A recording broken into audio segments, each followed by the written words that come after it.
distribute, but because we have to take care of 30% of the load at no cost, which then gets transferred to. So that's one. And of course, it contributes to our national goals for carbon. So apart from the fact that it reduces AT&T losses and there are savings in power purchase, there is one thing which is very important, that after we do all of this, we are going to reduce carbon emissions in agriculture just by this one single act by more than about 25 to 30%. So though there are many other changes which are not calculated, this part is only the ones, that is the amount which is coming from solar energy. But I don't think Maharashtra or our energy distributor has thought about how to leverage this scale of transition to be able to finance it. Maharashtra State Distribution Company is in great losses. It's borrowing more than 25-30,000 crores to continue this subsidy. So carbon credits could offer it one very good viable opportunity of doing good development, environmentally sustainable development, and also reducing the borrowing costs. So we haven't worked out the model. I hope that this group can think of how we should do. There are no SOPs. Second, I'll just come to most of our urban areas. I think Delhi, I used to be municipal commissioner, Mumbai. So like Delhi, Mumbai, all of us are very worried about, of course, the impact of climate change is even more in Mumbai because, as you see from this map, this is done by Indian Tropical Institute. The areas of submergence which are shown in red at different degrees of temperature, for 2 degrees, it will take lots of the most valuable parts of Mumbai underwater. Also, it leads to some extreme heat pockets. But the problem which confronts us today, let's forget about that. There will be no inundation by climate change if some people are right. But what is definitely true, and now Beijing has completely moved down from that location. This was done when I was still municipal commissioner, and we were talking about metro with tree lovers. And this is another controversy that I want us to face. Mumbai is still there, but Beijing is no longer there in terms of emissions. And why are we such a high uh, ambient pollution city? So is it because that we don't have enough number of trees? Actually, it has everything to do with the way in which number of private vehicles are increasing. If you look at the good news, Mumbai has more trees per square kilometer than almost any city on earth. And that's probably true for Delhi, not at this level because you don't have Sanjay Gandhi National Park, which is 1/3 of Mumbai. But you also have the ridge and all of that. So it's not trees, which is what a lot of agree. It is how we transit the private vehicular movement into public transport, which is both efficient, predictable, and timely. So we did do a lot of work on that, but the biggest impact is being done by the transition through the metro system.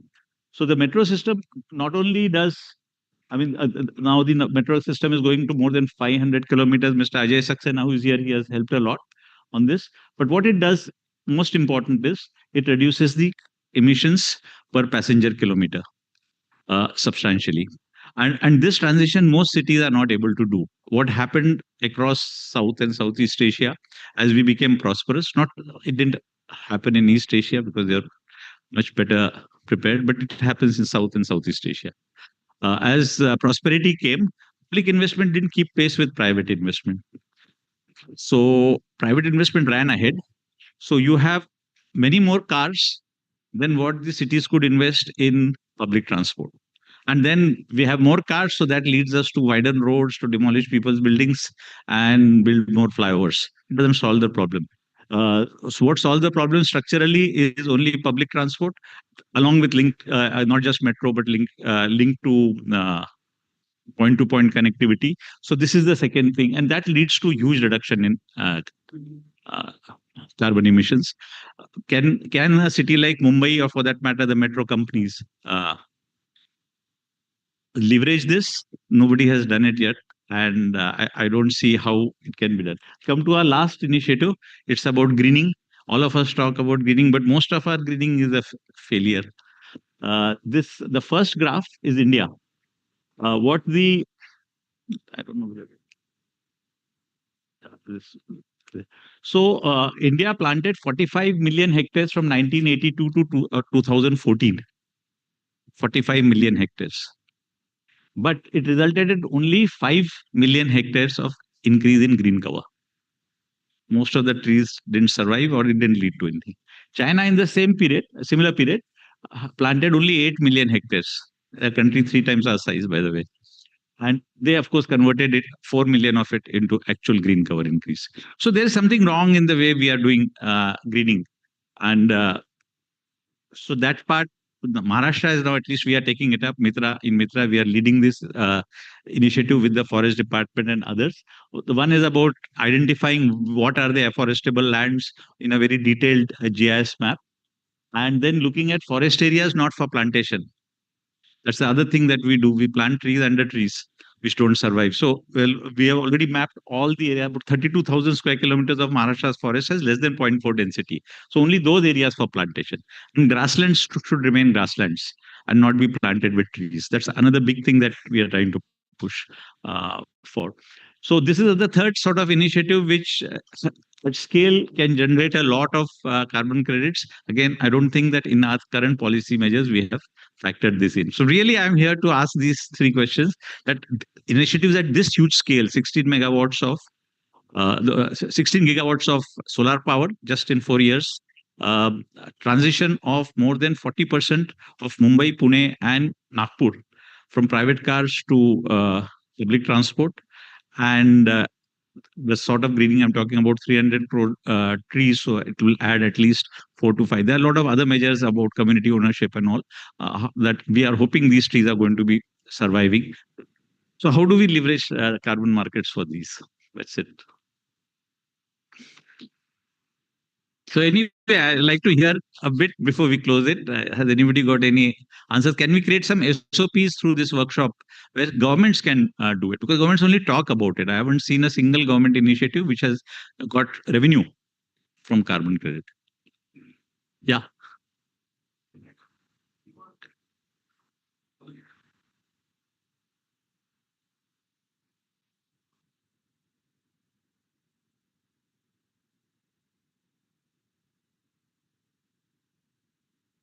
वो भी है, वो सब हो सकता है, carpooling type का, वो तो सब हो सकता है, पर मैं अभी बोल रहा हूँ कि जो पब्लिक ट्रांसपोर्ट हम लोग बढ़ा रहे हैं, जी सर, सभी मेट्रोज लॉस में है और सभी महापालिका करेक्ट सर, डेफिसिट में है, तो ये सस्टेनेबल नहीं है.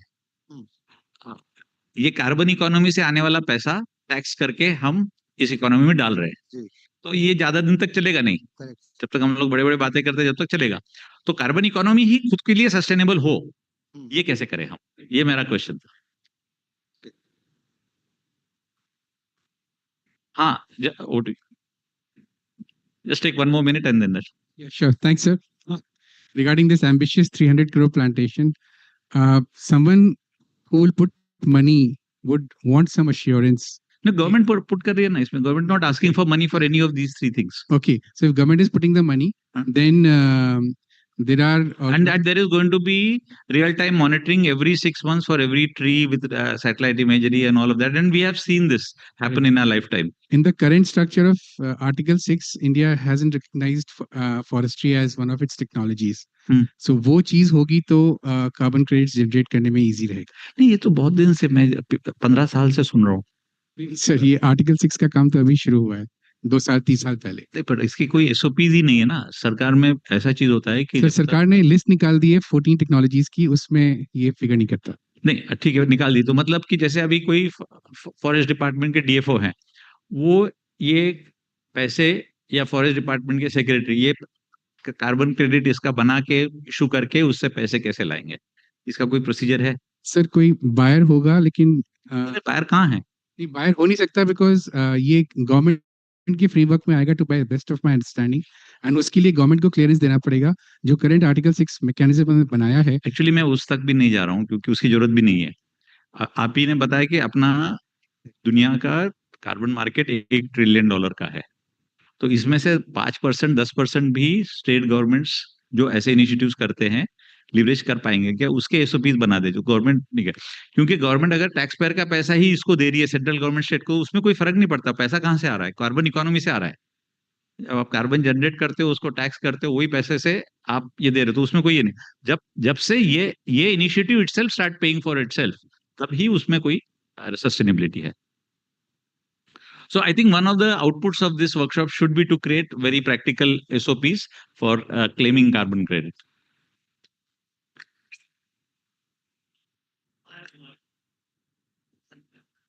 Hi, I'm Subbu Mohanty from Imperial College London. I had something to ask you actually about the public transportation system in Mumbai. Now, obviously, it is in there to reduce the amount of pollution, the traffic on the roads, etc. Do you find, or in your idea, or according to you, in your opinion, what is sort of the main impediment to that? In other words, do you see that the public in Mumbai is happy to take the transportation system, or are they still continuing to use their cars?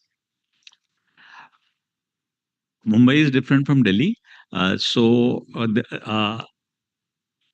Every day, roughly 4.5 million commuters travel from north to south Delhi in the suburban system, and roughly about 1 million now are traveling on the metro system. So it's already happening at scale. I was talking of another question.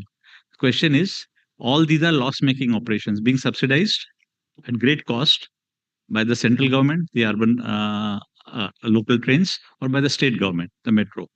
Is there a way by which we can leverage carbon credits for this incremental increase in people shifting from vehicles to public transport?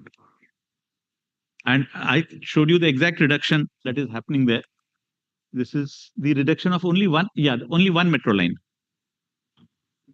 Only because of this Metro 3, this is the reduction in carbon emissions. So that is at full capacity. So right now it's running at around 25 to 30 capacity in the very first 6 months. So, but this is the first 6 months of it, of Metro 3.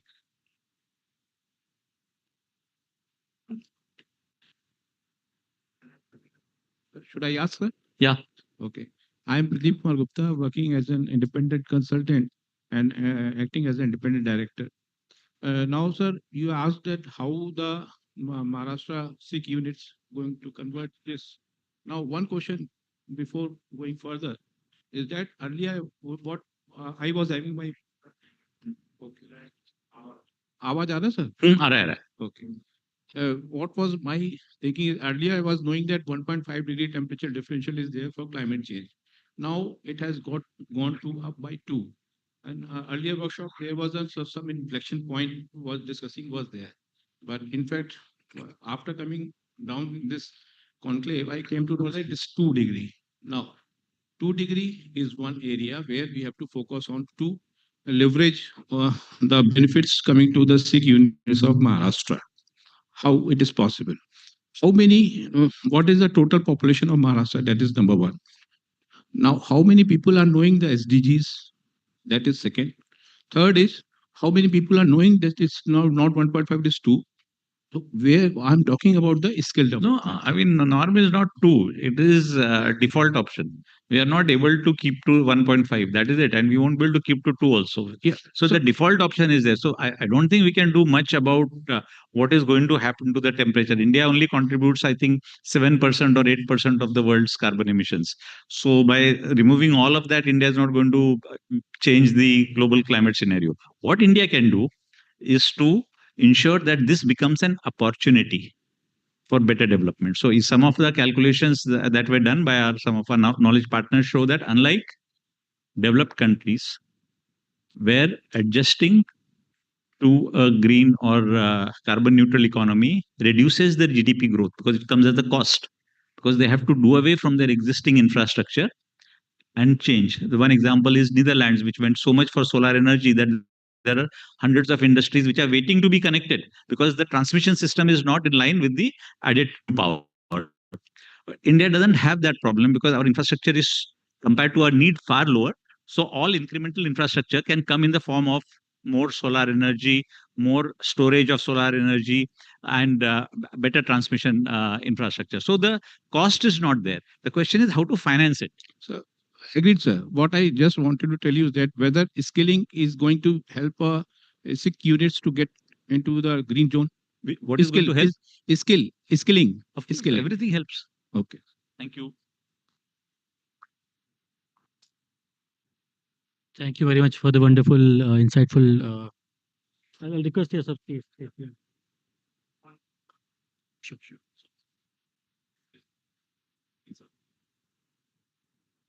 Please keep it brief. Sir, directly I'll jump into. So what I was thinking is, I want a solution from everyone, also including you, sir. Can every state come up with a climate action budget, keeping 5 years as a No, but timeline? all of them Uh, have come up. no, Even sir. Maharashtra has it. Yeah. So my question is, sir, if that is actually married with the project developers, can these All kind of that has happened. come I'm into asking only picture? one simple question, that can we leverage the global $1 trillion carbon credit market, which is being reaped by lots of entities, but doesn't include the government? For how is there a mismatch? We are doing exactly the projects which are carbon credit eligible, both on the voluntary side and on the compliance side.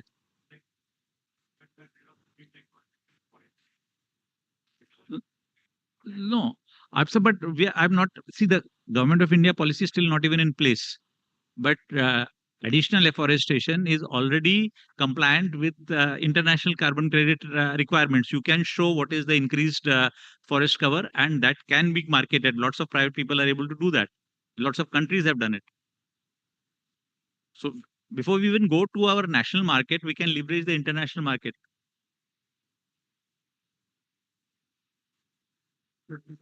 Yeah. Thank you very much, sir, for the insightful keynote. I'll request Mr. Naveen Patidar and Mr. Siddharth Dabi to felicitate Mr. Pardesi.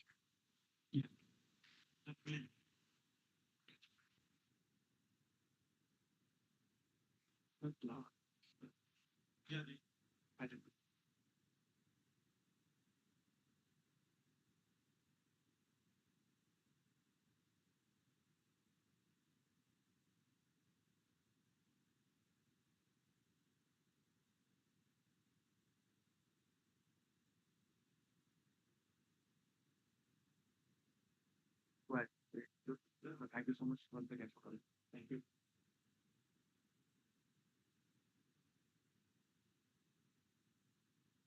They are doing great.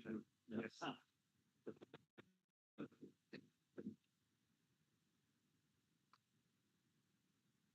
Thank you very much, sir. We have a small video. I'll request the media team to play the video, please.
Thank you very much. Now moving on to and one of the highlights of the today's session, uh, as emphasized by Sunita Madam in the morning, by Naveen Bhai, and by my colleague from CGEM, not only today but since much longer time, the trust and transparency are not only required but are critical for the success of carbon markets. And to ensure that it happens, we need innovations. So we now move on to the unveiling of one such innovation, the community-centric carbon platform, which is a digital infrastructure designed to address the trust and transparency deficit between rural producers and global carbon buyers. To begin, now I invite Mr. Minaj Amin, mentor at CGEM and co-creator of Consortium for Agroecological Transformation, to outline the need for such a platform.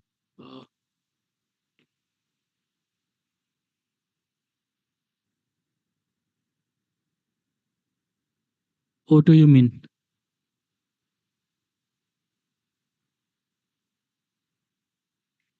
Thank you, Harpal. Hello, everyone. Can you hear me now? This is a moment for celebration and acknowledgement of something really significant. I am deeply joyous because I have been part of this journey since the inception.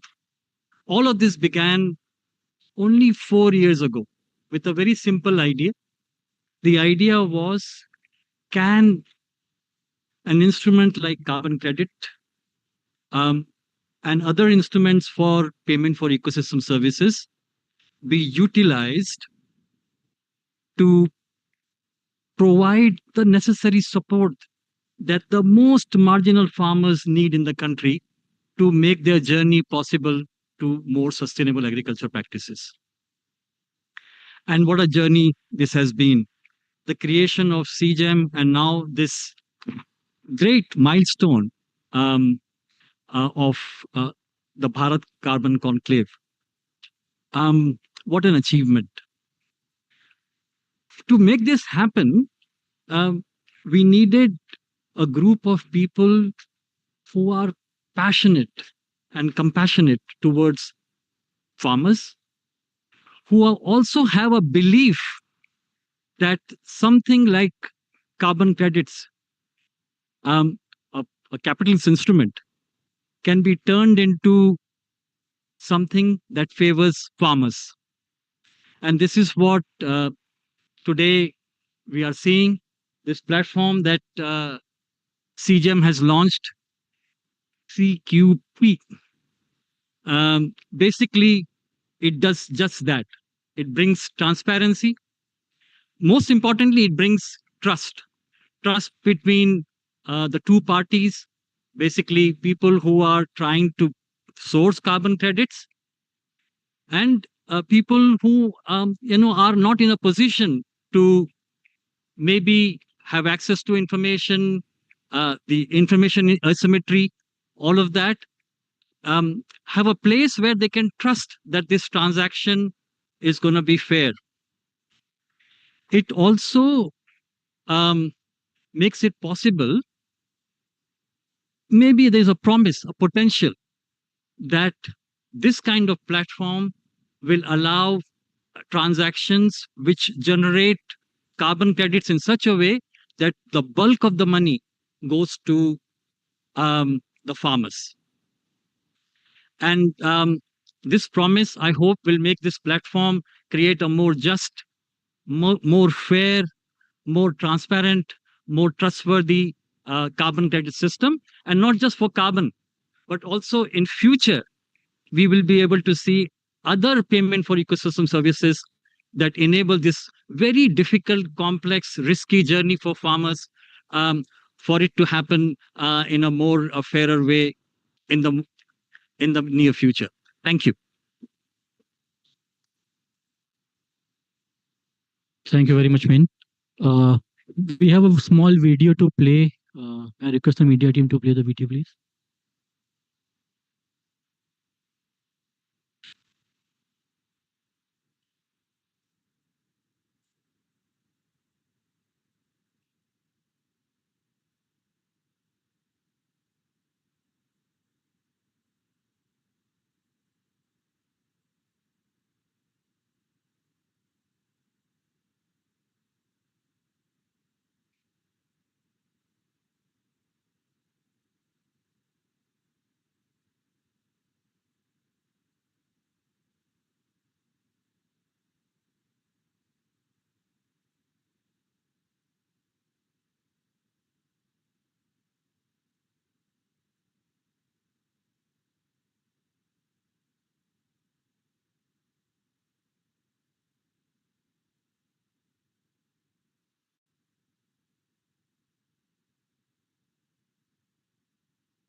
I now invite Mr. Sameer Jain, CEO of Primus Solutions, to walk us through the architecture and vision of the platform.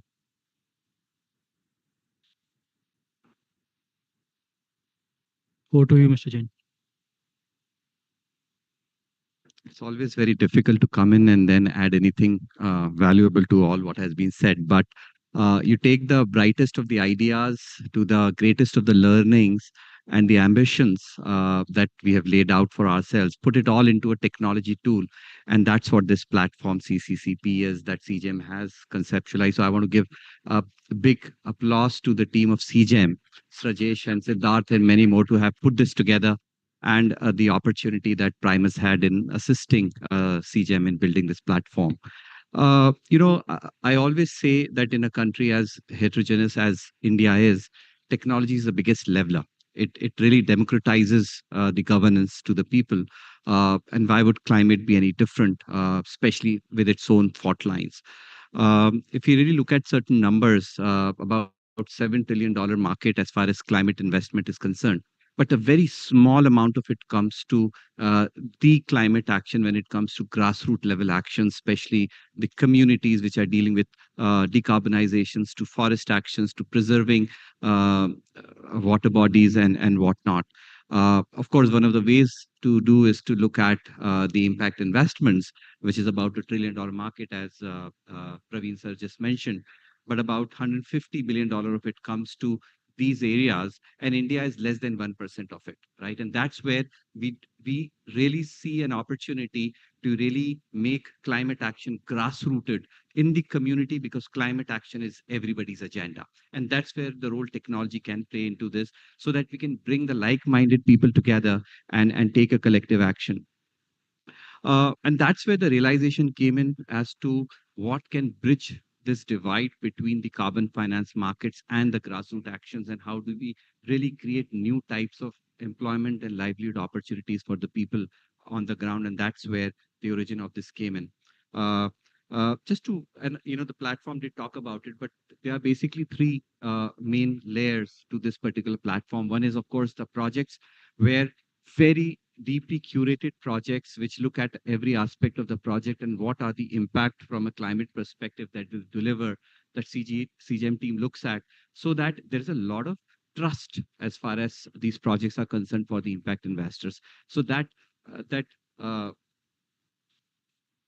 set of projects, I think, is a very, very important combination to bring in. The second layer is, of course, the matchmaking, bringing in the investors to the developers, to the NGOs, and to the experts, all coming together, looking at these projects and something that's an area of interest to the investors to be really curated into implementation. And finally, everybody talked about trust, transparency, and credibility, and hence the open architecture to how we really share the information on how these projects are moving, where every rupee is spent and how that impact is being created, is what this platform delivers to everyone.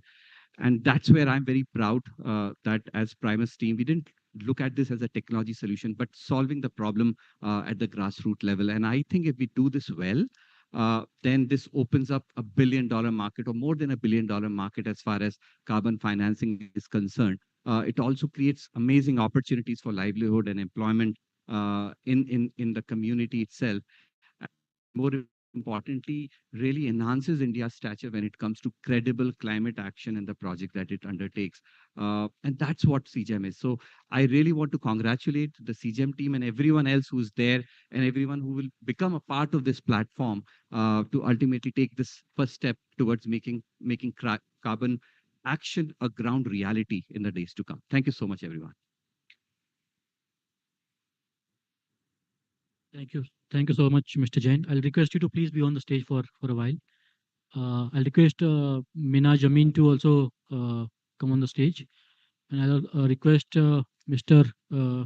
Jasmeet Singh and Sajesh Gupta to felicitate Mr. Mina Jamin and Mr. Jain.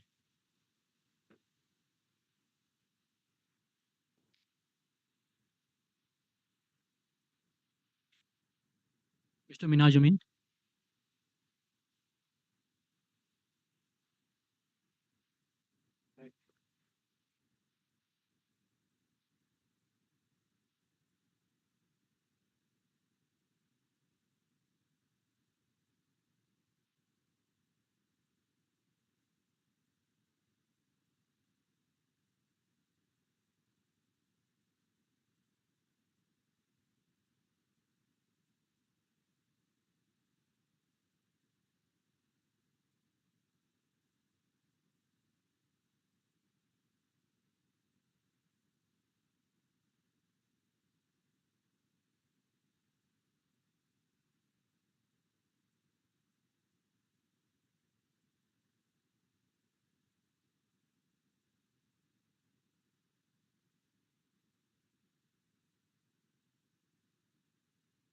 Thank you very much, everyone.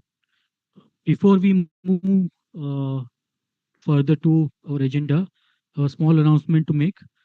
We have a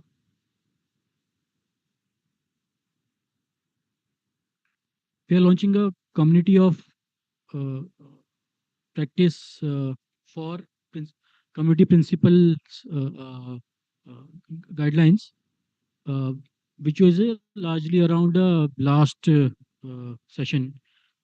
So please be tuned for that. And moving on further to our agenda, our next session is on Visionary Voices, panel titled Bridging the Ecosystem, Transparency, Information, Asymmetry, and People. I'd like to invite panelists for the session, Mr. Libby Johnson, Executive Director, Gram Vikas, a leader in community-driven rural development, Mr. Kaushal Bisht, representing Varaha, working on climate and carbon solutions, Mr. Aruna Paul, Ms. Aruna Paul, sorry, Executive Director, IFHD, focused on inclusive human development, Mr. Atin Tyagi, Jain Irrigation, working on sustainable agriculture solutions. And to moderate the session, I would like to invite Professor Sridhar Papisetti, CEO of Atal Incubation Center, IIT, Hyderabad. May I request all the panel members and moderator to please come on the stage, please. Thank you.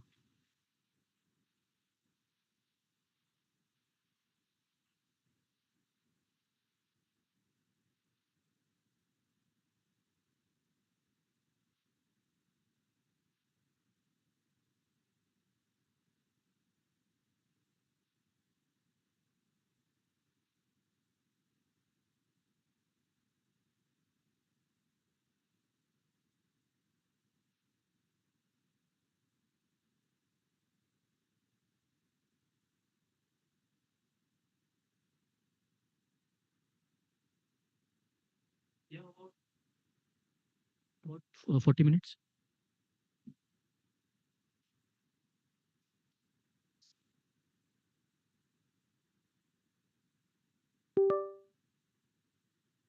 Good afternoon, everyone. So, as discussed in the morning, we need to have a very robust carbon markets, and for making that possible, we need to look at gaps that exist in the system and go across building bridges between them, and that's what we'll aim to try and do in today's session now. How do you look at the challenges of transparency, information asymmetry, and also how do we get people along, and how do we build these bridges?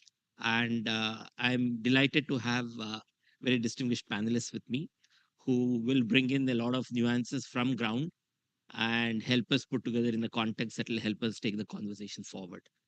Thank you, Sejam, for the opportunity to discuss about this. As we discussed through the morning, the carbon markets are expanding globally. And one of the biggest challenges is neither technology nor finance. These both have existed for quite some time. But rather, the challenge is in the area of trust and transparency. The ecosystem involves diverse actors, starting from the project developers. We have the farmers, the corporates, the NGOs, the investors, and all of them need to come together to make this happen. And project developers and intermediaries typically have greater knowledge of the carbon markets and what's moving in the carbon markets. However, this knowledge is not something that can easily be transferred to the farmers and the communities on ground. So how do we kind of make this a very co-owned exercise? And in that perspective is where we would like to spend some time.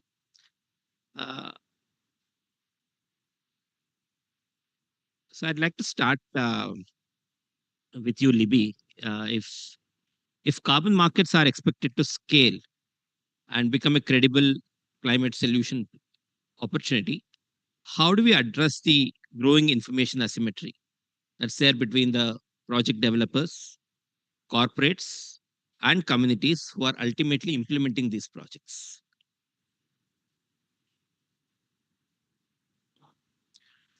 थोड़ा सा तकलीफ है. I'm a mason and I've been asked to do a very advanced neurological surgery. थोड़ा सा misfit है. I came in around 11 o'clock when Siddharth was presenting, and Siddharth and I have spoken for many months now, and मुझे लगा कि क्या हो रहा है. And, if I with a master's education, English educated, 30 years of doing this work across panchayat till the global bureaucracy, find myself completely flummoxed and lost.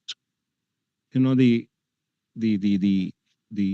diversity of acronyms that have been used. I can only we can only imagine what the situation is on the ground. I mean, so it's, you know, this whole conversation around communities. So I had to actually prepare my cheat sheet. नहीं तो exam का pass भी नहीं होता. You know, what I today when I look at conversations happening around the carbon market and how communities are part of it, I'm actually seeing only gaps. I don't see any ground, forget common ground. I don't see participation. I don't see participation because the entire conversation is around investor interests and everybody else is an instrument. And I mean, for somebody like Mr. Pardeshi to be come and ask, repeating that question 7 times in a span of 3 minutes, please tell me how can government of Maharashtra get money from carbon credit? You know, it's unbelievably opaque. And we are also talking about a situation where the benefits are unproven for the farmer, for the producer, for the grower. I mean, I don't know what Dammikas is going to do. We are not in an, our project is going to be listed sometime in the next 3 months. We're working with CGM and FCF. I have no idea what I'm going to tell the farmers. Today, when we do these FPICs, free and prior informed consent meetings, there is no way I can tell the farmer, tell the community what financial benefit is likely to accrue from this because nobody knows. I asked Rajesh and Siddharth ki yaar kuch to batao mujhe main kya bolum. नहीं Levi जी वो है ना बस जसमीत यार क्या बोलूं ऐसा है कोई गारंटी नहीं है कोई नहीं है मैं गांव में जाके लोगों को क्या बोलूं कि आपको 5 साल में we are doing agro forestry तो per acre what you will get 1,000 rupees. Okay, let's keep it at 1,000 rupees per acre in 3 years time. That fellow is going to hold me responsible for the rest of my life there. So how do we operate in a situation like this? Because when I was thinking about it 25 years ago, when I was younger, biodiesel came. This was in 2002 when biodiesel came to Odisha in a big way. Large amounts of land were earmarked. Watershed projects became converted to biodiesel projects. State collectors were taking action, and then 3 years nothing. All the process. I mean, all the bowel thing that was what it's called. I remember that. Jatropha. The Jatropha that was planted all became nice biofences. So we have a problem here when I look. No, I know there are many problems when you mentioned several of them now. But if I take a worm's eye view, we only see problems. We don't see opportunities. And let me add 2 more points. One is it's very, very mystified. There is no demystification. Terms, jargon, processes. It's all meant to protect investments. Now we forget that investments, of course, have value. There is high risk involved with investors, but you're only talking about half the universe. The other half of the universe is not there. Things like land ownership records. I know exactly why we need clear land records.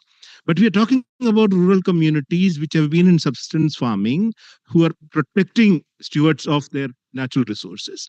How do we incentivize them? And then we insist that no, every piece of land has to have clear titles. Crop insurance is not happening because my land is in the name of my great-great-grandfather. So in a world like that, how do we make things easier is something that we need to explore. Thank you. I mean, I think there are many trigger points that I would want to jump in, but then I'll hold to my role of being the moderator, and I'll like to bring in Kaushal. Kaushal, as project developers, you sit in the intersection of the global carbon markets and their expectations, their rules, regulations, and then you come to a world where the communities have a different set of expectations, right? And how building this bridge is one of the toughest ones, right?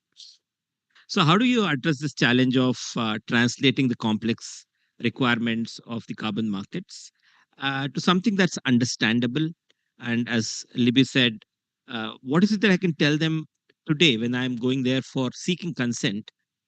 What is the best I can tell them today rather than tell that after X, Y, Z steps is where I can come back and tell you what you will get? Yeah, sure. So I'll have a very counter view, obviously, right? I don't think it is complex. There are multiple registries. They have methodologies published to the very, very detailed outlooks. Basically, we have to go and read them. And if we read, we get a lot of understanding. Developers, I mean, we are not trained in education on carbon markets. We are just learning on the go. And we have been fairly successful in implementing these projects on the ground. I don't understand. I mean, a lot of us come from an ideal view. Okay, carbon markets are not ideal, to be honest. There are some core carbon principles which have to be followed. The point around why land records are required. How do you otherwise appoint or basically prove the ownership of the land and the subsequent biomass growing on that land, which can give you carbon rights of it. So these are technical things which are required into a project development, and hence, even though howsoever easy we want to, but it is not easy. It's an operational mess which we have to basically go through. But having said that, imagine a farmer in, let's say, Sonbhadra in UP, who has degraded land, who has not access to water, doing only one season of cropping in summers alone, getting access to free saplings, people coming in, giving them knowledge about what is the ideal species mix you have to plant, giving them labor cost to do pit digging, providing them support for 3 years to buy fertilizer and even water arrangements, and making sure that their tree lives for 3 years, and then they are able to do intercropping for the monsoon season as well as they were doing earlier, and eventually moving into a mix of fruit bearing species and then timber based species in the ground, in the boundary, with also promise of getting carbon. Of course, the market is, I mean, it's a supply demand issue. Can somebody promise a farmer what is the rate for soybean in a year going to be? No, right? It's a market reality. We have to be very real in the market. And as other commodities, carbon credits are also commodities, and hence they are fluctuating. The reason why we can't commit any price point to farmers, because farmers in India are a very politically sensitive class. And that is why Sajesh, Siddharth, and other folks who are working in carbon markets, they just can't go and promise that 1,000 rupees per acre you can get. But even without carbon markets, the co-benefits are so immense. I don't see a point why a farmer will object or will create issues when he's getting access to free saplings, whole knowledge base to grow trees, getting these trees planted, and of course, getting benefited in terms of there are more than 20,000 acres wherein we have done this already. They are getting benefited. This is one of the carbon project stream, which is like, again, takes a lot of time, of course, 3, 4, 5 years for biomass growing and results coming out. But there are other streams of carbon wherein the tangible outcomes are very quick. For example, we work in biochar. The tangible outcomes are like as quick as a day, right? The money keeps floating around on a weekly basis. Biochar is getting going back to farmers for free of cost. They are getting agroeconomic output benefits from it. In such a scenario, saying that this particular market is only opaque, is not being transparent, there's no ground traction, with more than like almost every single district now in Maharashtra, Gujarat, for cotton growing areas and a lot of other invasive species which you are working in, farmers getting benefited with around 100,000 tons of biochar getting produced annually. I mean, you have to figure out solutions to make it happen. And once you do, the end beneficiaries are farmers, of course. But of course, I mean, all the players in the between, right? Be it project developers, be it the rating agencies into it, the registries, the issuing bodies, all of them also have to make money. Very few of them are making money right now. But I mean, this is a capitalistic approach to do a socialistic work, right? We can't whine about capitalism playing a role here. It will always be here, and it will always have its own problems. The idea is how do you merge co-benefits along with the investors, benefit. Now, one very little point which I want to also specify, because the theme of this discussion was on that. Why the whole uh, focus on transparency and the actual reporting of the groundwork is important, because the buyers, right? There are many buyers in the market right now who are not participating in the market because they think, even if they have intentions to do good, even if they pay money, if something goes bad in a project, the reputation of that particular buyer will be, basically a journalist will write something against that particular brand and the brand will be in problems. For the exact same reason, brands like Microsoft, for example, we did one deal with them. They took 6 months of due diligence work. They paid $500,000 worth of money to one independent DD body who came to India, invested a lot of money to just verify the story on the ground, to verify all the items on additionality and all of that. That is why, the stakes for the buyers are even higher, right? They can't cause a JP Morgan like or a Delta Airlines like issue happen again, when projects on which have issued credits basically go defunct and their reputation is also like kind of destroyed, right? So they have become very protective, and as part of the same reason itself, all these regulations, all these the entry point barriers for all players who can come in and basically do a lot of bad work or can act like a bad actor is basically getting created, just to bring more transparency and more verifiability into a project. So I'll just take a pause here. Thank you. No, thank you. So, Aruna, what I would like to know from you is that development economists, when they look at these kind of opportunities, often highlight the risks of market mechanisms, right? And where they say that if you don't have adequate social safeguards, then you risk the market not developing enough, right? Do you see carbon markets as an opportunity for inclusive development? And or are they at risk to reinforce existing that exists around us?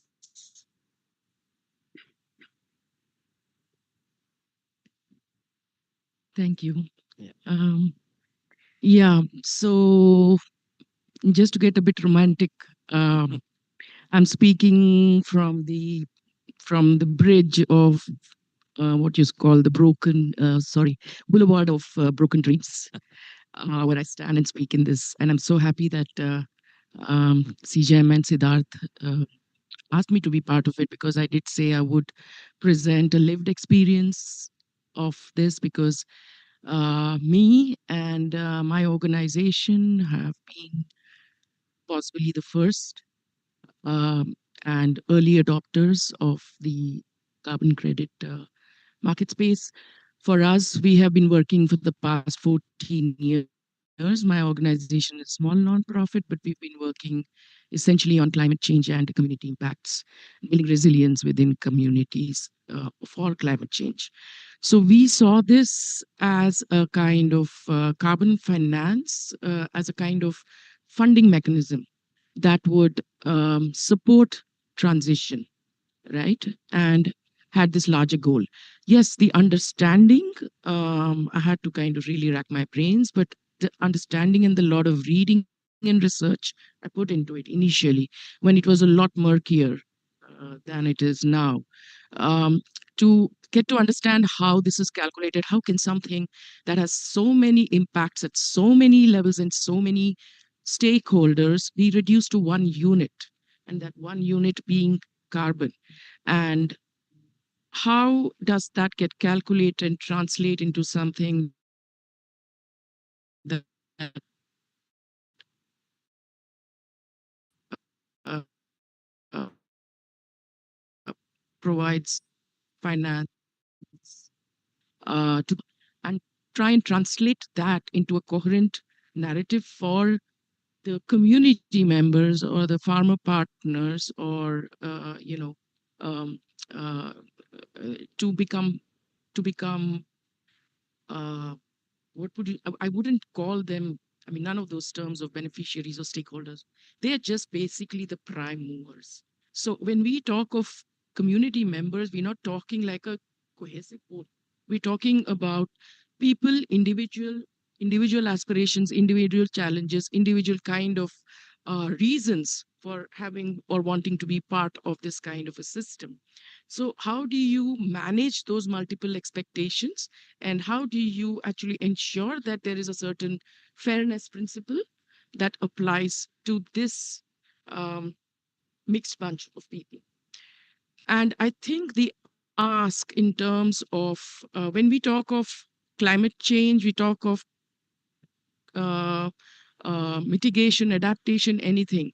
The biggest and the stewards as essentially are the farmers.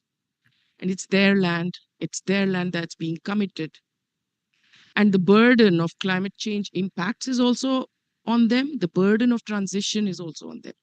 Now, climate finance was supposed to, or that was my understanding when I signed on to it, was supposed to help bridge those gaps, help those communities to say, okay, I'm suffering because of climate change impacts. I am suffering on the, my water systems, the soil systems, etc., not producing as much as they are required to. I need to fix that. I understand I need to fix that. So how can I be helped to do that? And so somewhere along, I completely get the idea. We've spoken enough about the requirements for transparency, the credible credits, verifiability. All of that is well understood. But try explaining that to someone who, on the basis of a couple of meetings, on a basis of couple of their level of understanding on something unseen, something not visible, something in the future, to commit 20 to 25 years of their land, right? On to sign to say, yes, I will follow these principles with no clear understanding of what they get out of it. Yes, the immediate benefits, if there is a strong livelihood component built into it, those are the immediate benefits. But for being able to plant a sapling on his land with 2 to 3 years of whatever input support and capacity building advisory, this person is signing out supposedly in his head a commitment, and they take their commitments rather seriously. Yeah. For them to sign on a paper to say 20 years I'm not going to touch, they all have these issues. Acha, mera kuch ho gaya to who? What? I can't guarantee my children will do it. And if I sell the parcel of land, what happens then? What happens? Or government takes my land Yeah. for a highway project. What do I do? Yeah. There are all these kind of tenure issues that they think about before they sign. But they do sign, I mean, on the basis of certain convictions or whatever work you do with them, the trust factor, they do sign. And when that trust is destroyed, the kind of, there is no coming back from there. And I think maybe because there would have been others, maybe early movers who may have faced this, are facing this. There is no going back, and there is no systems may have improved, technology may have improved.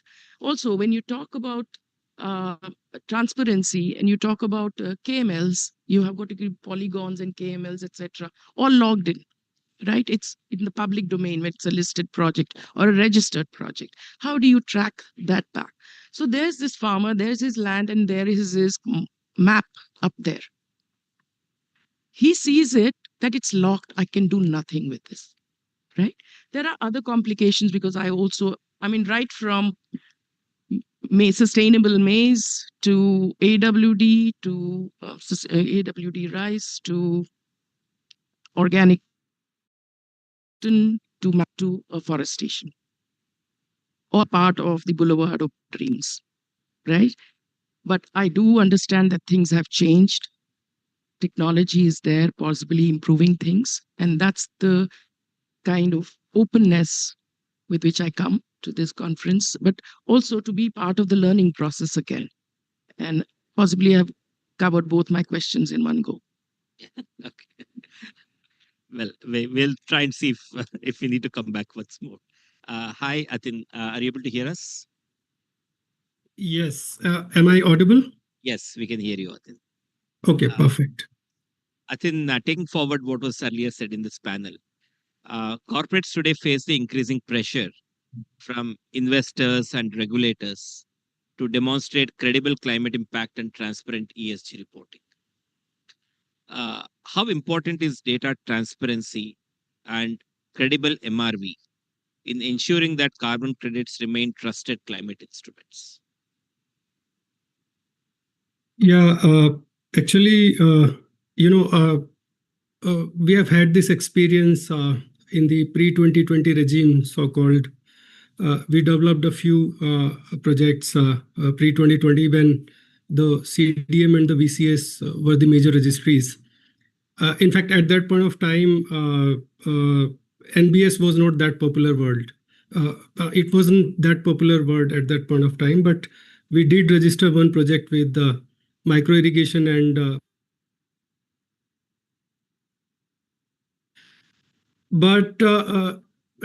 following the same project, there were a couple of similar projects registered subsequently. But the fact is that none of those projects yielded into the issuance of carbon credits. And that brings to the question and probably the theme of this discussion, that what are the gaps basically that need to be addressed for a credible and value-driven carbon mechanism. When we all know this benchmark or this prevailing condition in India. Like we are a tech company, many of you might know that. The fragmentation of land, the average land holding is hardly 1 hectare. Even majority of the farmers are even lesser than that when you design a project around the smallholder farmers. So in our project, I can just speak from our practical experiences, and this is one pre-2020 experience that we have had. So we designed this project based on 5,000 farmers and whom we were supplying the banana sapling, and the project was based on efficient irrigation practices, including the drip irrigation practices. So what happened? There is a lot of, I don't know if bureaucracy is the right word, but this is how it seems like a lot of inefficiency is involved in the entire process. Of course, with the inclusion of technology, processes are at least claiming to be simpler now, but I can speak about that maybe later. So what actually happened in that project, please allow me to quickly finish that first. So it took around 2 years to register that project, and we held a couple of many meetings actually with the farmers, convinced them, we onboarded them, and we just registered the project. But when it came to the verification of the project, the prices suddenly crashed, and we did not have any upfront commitment from any of the investors. Now there is big, call for the investment again, because you have to calibrate all those water meters that you provided to the farmers. And then when we approached to the verifiers, there was a huge amount of fee that they asked for that. And the prices actually crashed like 90%, even below that. So how would that proposition work? It never worked. It never worked for us, never worked for any other developers who followed our project. So there are some risks which are actually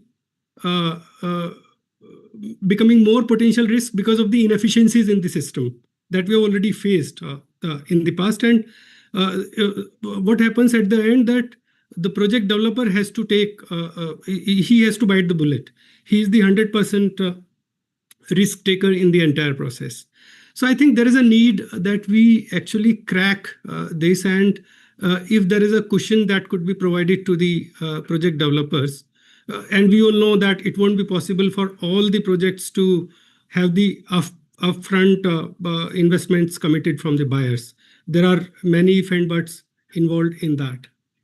Second thing is, I would completely agree with the fellow panelist who spoke about committing to the farmer. This, even the people who are working in the field for the last like over 2 decades, even sometimes they feel it very uncomfortable, understanding what actually the process or the methodology or different registries are demanding, then translating that to the farmer who is a smallholder and who is expecting immediate returns if you are taking something new to him, and that to committing something based on all that. So I think that probably we need to crack as the stakeholders of this market. One thing that comes to my mind is the immediate thought is such mechanism was created in RECs where the risk was diversified by allowing some floor pricing to the price of RECs. Or, for example, the risks are reduced in the financial systems when we go for some loan. There is some insurance-backed mechanism. So, can that be introduced in this system? And then, at the same point of time, the system inefficiency, the rounds and rounds with auditors, and then rounds and rounds of the reviews with the registries, that makes it sometimes very, very difficult to as a project developer, it makes the game very, very difficult sometimes. Now, very quickly, coming to the current work that we are trying to do is the new project where we are trying to do the soil quality improvement project with the farmers and creating some value for their agriculture residues which they are otherwise burning. So now the same question, again, you would need a very active participation from the farmers. And we, from like our experience in the agriculture, what we understand, farmers can be brought to mainstream only when they achieve higher productivity using the same resources. Because there is no way you can increase the resources. They have the limited parcel of the land. They have the limited water resource. So if you can do some innovation where you can bring in some additional value which can translate into economic value to the farmer. So that needs to be done. And I agree, it may not be necessarily carbon credit finance commitment. In majority of the projects, it's not that much. Biochar is still developing. It's still comparatively new. But if you talk of like other agriculture projects and the agroforestry projects, it's hardly the range is roughly like 2 to 6 credits per hectare. Even 6 is not possible. And if you translate that into final conversion of return to the farmer, and then in between all the intermediaries, it's not the money that would worth where farmer would support you in terms of maintaining the records that the complex records that methodologies are asking for, particularly the new methodologies. So if something could be done where the farmer's involvement could be translated into better yields, maybe improved practices, which could be clearly like seen by the farmer that if I get involved into this farmer, there is a clear improvement in my yield and therefore on my finances going further. So that is something at least we are striving for when we are designing our new carbon-based projects. At a small scale, it's very easy.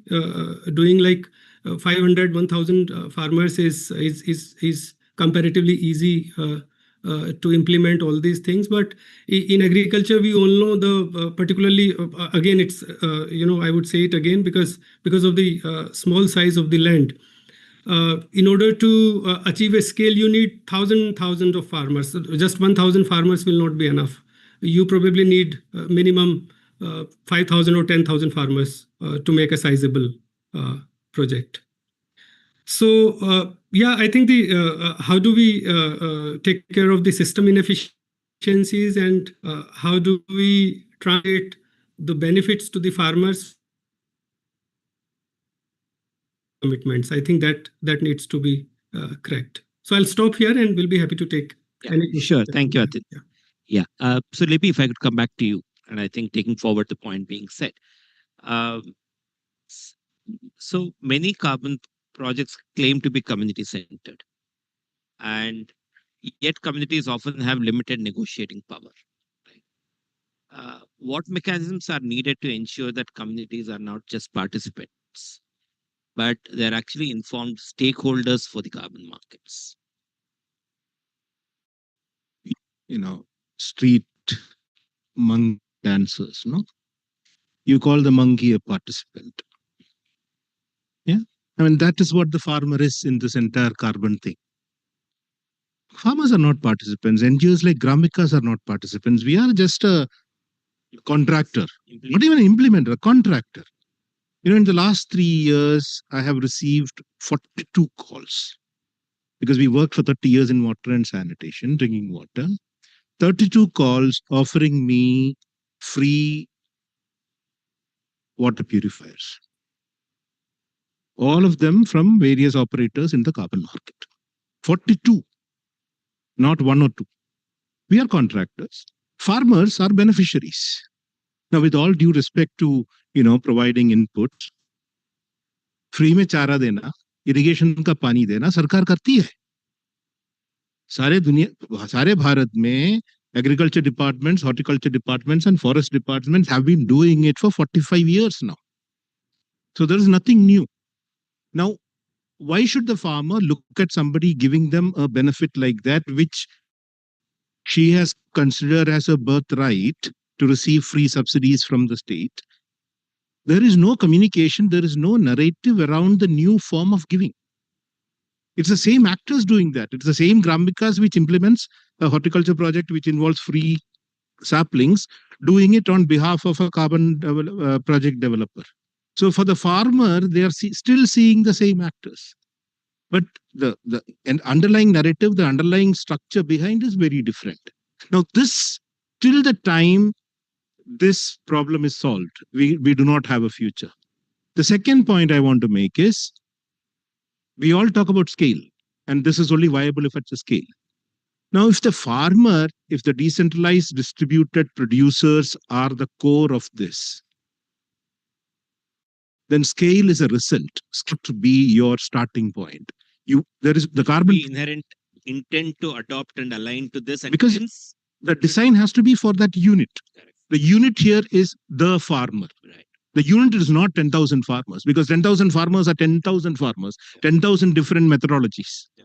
So till the time we adopt what is institutional design is fundamental, called the principles of subsidiarity, carbon projects of this kind are going nowhere. And final point I want to make is this whole interest to protect trust and transparency, the investors' confidence, reputational risk. We have two examples in the corporate world. One is Enrico Ponzi and Bernie Madoff and the Ponzi schemes. The other is the Enron, the Satyam Computer kind of corporate frauds. Which one are we talking about here in the carbon market? Are we talking about a Ponzi scheme in place and therefore everything in terms of system building is being done to prevent a Ponzi scheme from happening? Or is it a system building to ensure that one corporate out of 10,000 does not fudge books and take markets for a ride? We still don't know. Increasingly, I get the sense that I am being subjected to controls because somebody has imagined a Ponzi scheme and this whole scheme is turning out like that. So subsidiarity, unit and not at the scale, because the scale can be achieved. But then we have patience.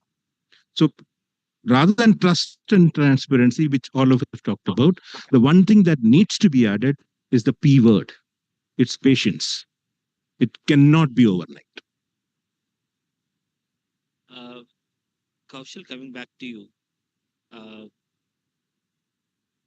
So critics often argue that it's just becoming opaque systems, right? And dominated by intermediaries. What steps can developers take to ensure greater transparency in pricing? Right, we know that the pricing could fluctuate, right? But what is it that you could kind of try and communicate better, given the demand and the expectation from the community? And how could you also tell in greater detail the project economics and the whole benefit sharing that you are designing, right? You also acknowledge that there are enough players in this place, each one adding value to this jigsaw puzzle. So how can all of them also understand these dynamics and possibly see confidence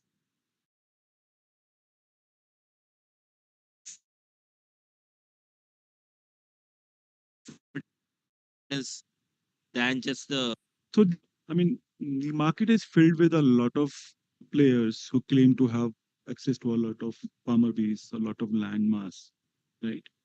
Um, how does somebody who wants to invest into a carbon project for voluntary or compliance, whatever they might have, how do they, I mean, if there are hundreds of thousands of people reaching out to Microsoft saying, oh, see, we want to do this, please give us money.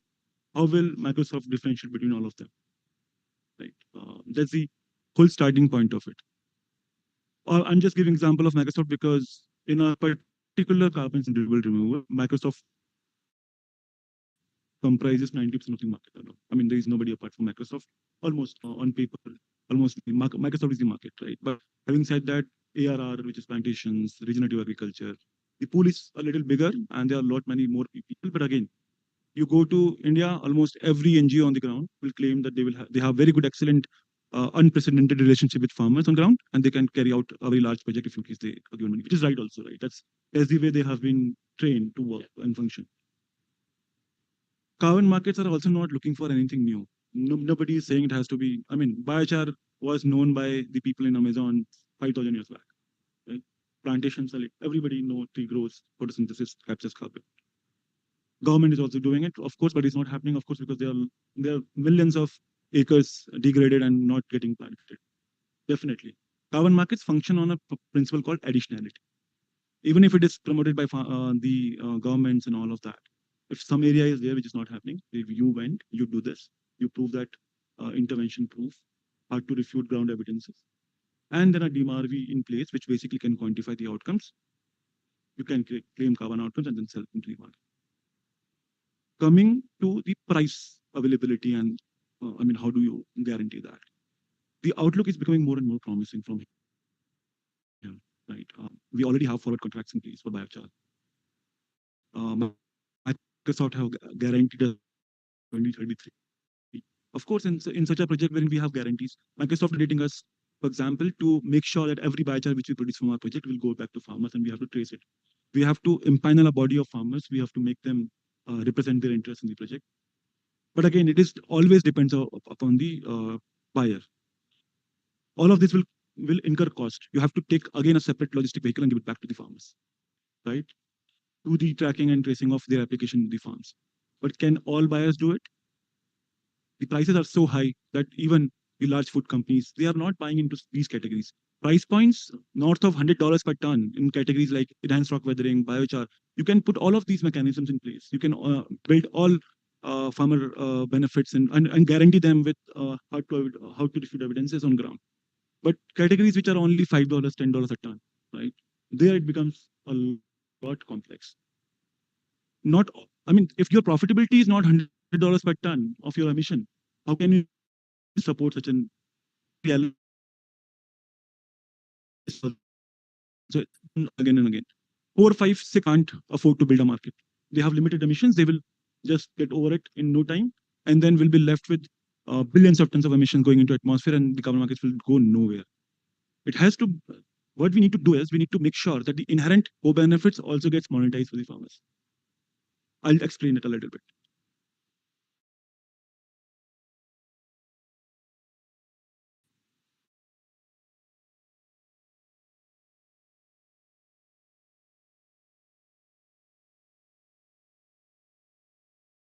Somebody said, but I mean, for example, aggregate and we can carbon markets, doesn't matter, right? In that particular case, we can bring down the price from $100 per ton to $50 per ton and increase the carbon demand pool in the market and make smaller companies or even large companies who have the profitability per ton of emissions lower than $100, they can also come and participate. That's how we're going to expand this market. Only an idealistic view, which do not have practicality on ground, will not going to solve this. We have to understand how the markets function. And see, this is not opaque at all. I disagree with anybody who is saying this is opaque, this is like all. No, it could be even be, is it explainable enough? I mean, how are we understanding it? We do not have a formal education in carbon markets or all of that. This all is, everything is in today's AI world, everything is available. Just if you have curiosity enough, you'll figure out, right? Having said that, does the farmer needs to figure it out? I don't think so. Yeah. That is not even needed, right? Correct. There have to be intermediaries in between who can basically make sure that the systems in place are verifiable enough. Can a farmer make it? Of course not. But can a FPO coming together, hiring some good smart folks from a village can make it? Of course. They can negotiate. We have so many partners on ground who are negotiating on every single thing, almost every single thing, every single day, right? Once they start creating value, and if that value is good enough for me, I have competition like on my back. I'm not functioning alone. All of this, I mean, with even ARR, right? We have a very large contract, $10 million contract with fixed prices right now. But the reality is that these contracts are very, very internally. Not, I mean, if somebody has solutions, please come forward. We'll be happy to like include these into our communications. Regarding the whole point that the farmers, how they can agree, whether it, I mean, if somebody creates infrastructure project, highway comes into it, I mean, how can you solve for it? There is no solution. If a land which was having trees, if it is cut down and there's a highway over it,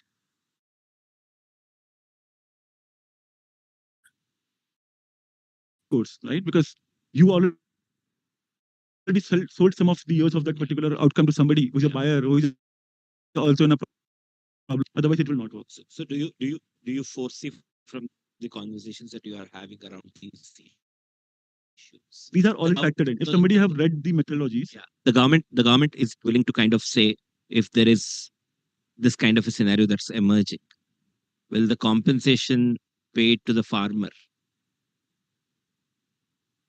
take care of this? Yeah. So the farmer is not suffering here. If a highway comes, he will make money from the land acquisition, which will happen, right? There's no carbon money here. The project is at risk. Who will make? I mean, how will that risk be? Have a buffer pool. They expect something of this sort will happen. Somebody will cut down before maturing. Some infrastructure projects will come and it will happen. 20% roughly is the average buffer which projects keep.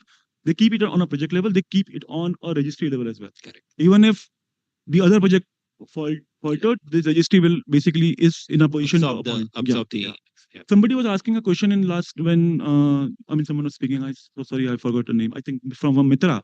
Somebody was asking why the government is not allowing ARR or plantation projects as a category. I mean, why only 13, 14 streams are allowed? We have to think ration behind as well, right? What government is thinking? Plantation. This is a very practical aspect to it. Plantation, regenerative agriculture, is something which is low on technology, something which we can incur domestically with our own carbon markets. Why do you want to give that carbon right away into a corresponding adjustment deal to some other country to claim it? Why Japan or Singaporean companies can come to India, do such low tech interventions and claim the cheap carbon outcomes and claim for their own NDCs? The government has a merit here, right? They're saying only technologies which require high tech, right? For example, enhanced rock weathering, for example, BECS, DECS, right? All of these $100, $200 plus categories, green hydrogen, green ammonia, they are free to come and invest, do technology transfer, do investments upfront and can claim these carbon credits. Government will provide corresponding adjustments. You have to also understand the government is safeguarding the interest for the local carbon market also to evolve, which is going to come in action here. Agroforestry in India's carbon policy will happen through domestic means and mechanisms and not through the corresponding Article 6.2 Paris Agreement transfer mechanism. So there is logic to everything which we just thought about. All of this information is readily available on the internet. If somebody is curious enough, they will figure out. Farmers, FPOs, larger FPOs particularly can also build carbon programs. CGM particularly, right? Or Siddharth and Sajay, they have done, I mean, great work understanding all these markets. They have picked our brains. They have used us in a good way, right? to bring this bridge between on-ground operators and us. They have negotiated very hard on us. If you see our deal with them, you will be amazed to see how, I mean, we have never agreed to a deal what we agreed with CGM, right? So having said that, that the operators on ground, they are not capable enough to understand all of this. I don't think so. We need more CGMs to come in and to come into action and then do this on the ground. See, this is a game which, I mean, which is dependent upon the power of enterprises, of course, right? It will be played in this particular way. But of course, bring in more volume, more scale, the efficiencies will also come. I mean, they are guaranteed efficiencies which will come. They are coming as well.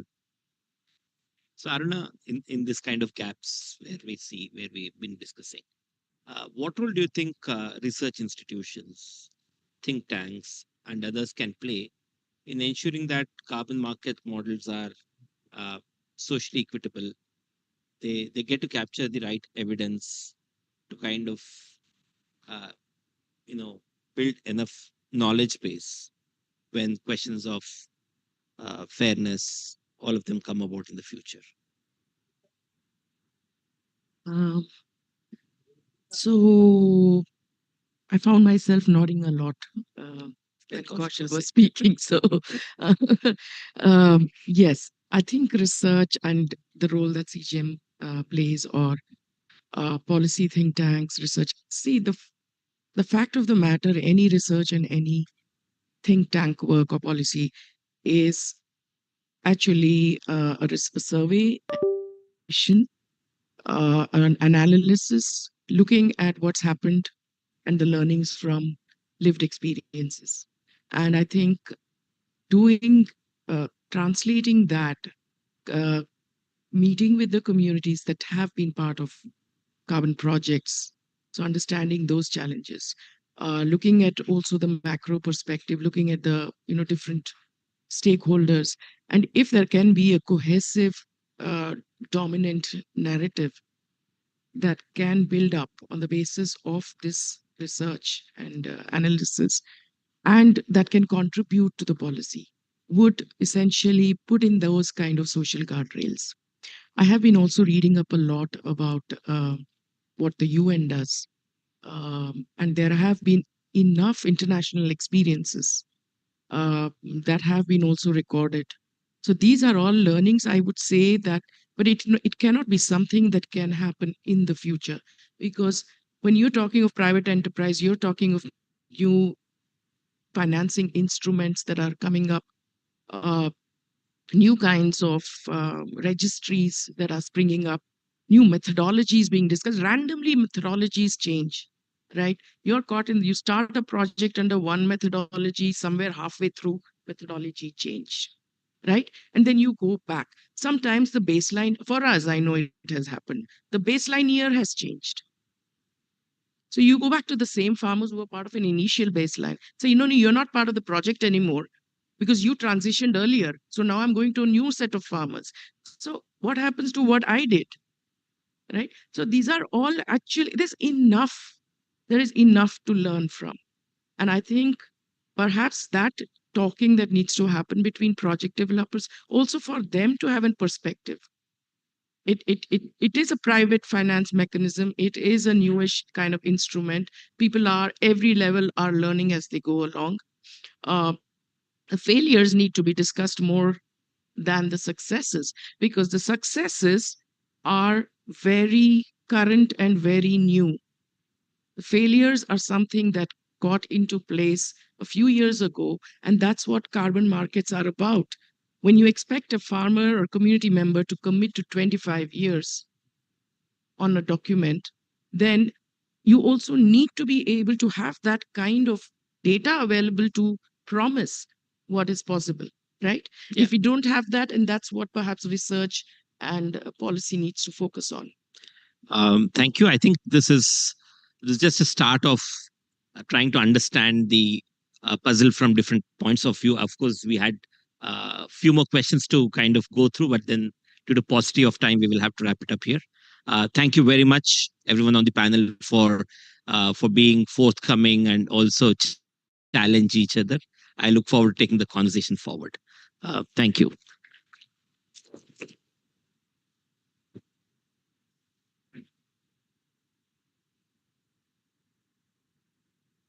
Would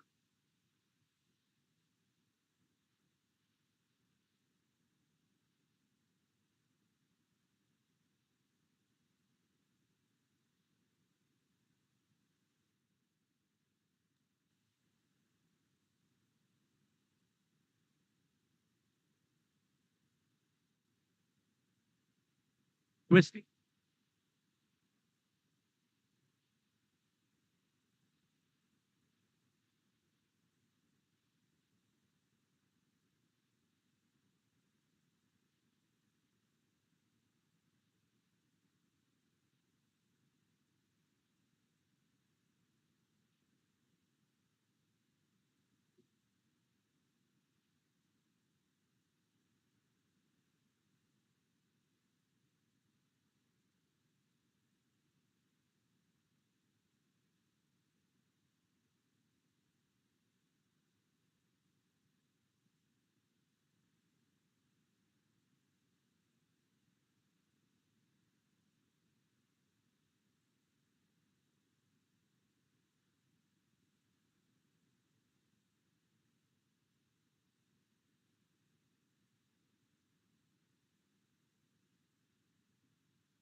Ma'am, आप आ जाइए, कोई भी-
Thank you so much. There is a group.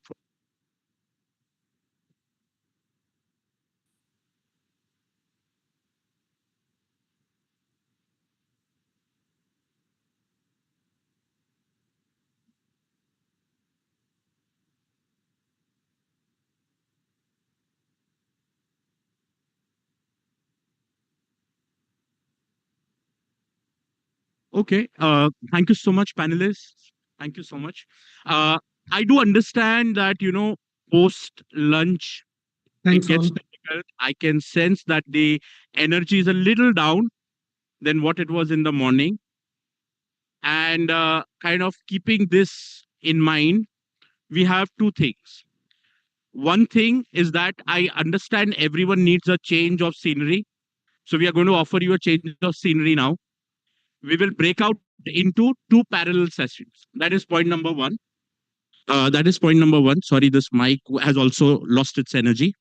But what we'll now do, like I said, one, we'll change the scenery. We'll move into two kind of groups or separate sessions. Please have a look at the agenda. I also understand that the talk has gotten a little gloomy in nature. Yeah, we have been hearing, this is happening to farmers, that is happening to farmers, projects are going haywire, and so on and so forth. Buyers are like this and like that. I understand. So we are going to change that. Now we will talk purely about things that we can build together. And we are going to talk about two very different kinds of landscapes that we're going to build. One is the landscapes of agriculture. So we have a session that will be hosted by the Consortium for Agroecological Transformations. They have a session, parallel session on landscape level agroecological transition. So folks who are interested in that kind of talks and discussions, requesting you to have a look at the agenda and join those talks. We have another parallel session which is on forests. Over here, the talk is not going to be about joint forest management and those kind of stuff. The talk is going to be about community stewardship and nature ledger. These are certain, I would say, newer terms, newer concepts, maybe based on things that we already know, like the traditional knowledge of indigenous communities, their understanding of biodiversity, and so on and so forth. But we'll be taking up these discussions. So, kind of taking you away from the gloom and doom of carbon markets into a space where we can build things together. Yeah. So, requesting you to quickly make your choice. If you are bored of this room, you can move to the other room. And if the talk that is happening in this hall is something that interests you a lot, please stay on. So I think let's quickly try to uh, get ourselves into the right spot that we like. Also, before you all move out, one very important thing that I need to announce. Uh, Towards the end, we have a very, very, very interesting and important session. Again, a session for building things. This session is where we are going to launch the principles for responsible carbs. And this session is not a discussion where you would just end up listening to people. It's a session where we hear from you. It's a workshop mode session. So we will all be contributing to it. And this session offers all of us the opportunity to be a part of a working group that together will work in building India's principles for doing responsible carbon markets. Thank you.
Ladies and gentlemen, hello.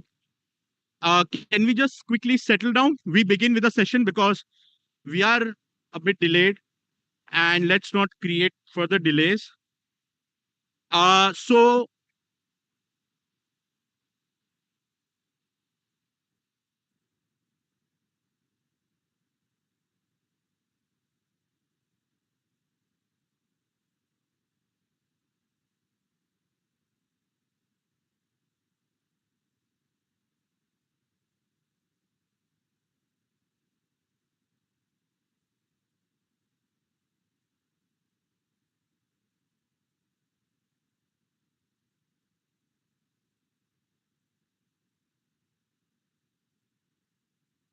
hello. Oh yeah, this is good. Uh, all right. So I can I request everyone to quickly settle down in the room, please. We will now begin the parallel session, the Stewardship Frontier, Scaling Community-Led Conservation Program Projects. This session is hosted by Foundation for Ecological Security. The moderator for the session is Mr. Srijan Datta from LGTBP. Srijan, please welcome. Can we have short claps? That would be great. That would energize all of us, and also Srijan to moderate. Thank you so much. May I now invite Mr. Sachin Agarwal from Keneco.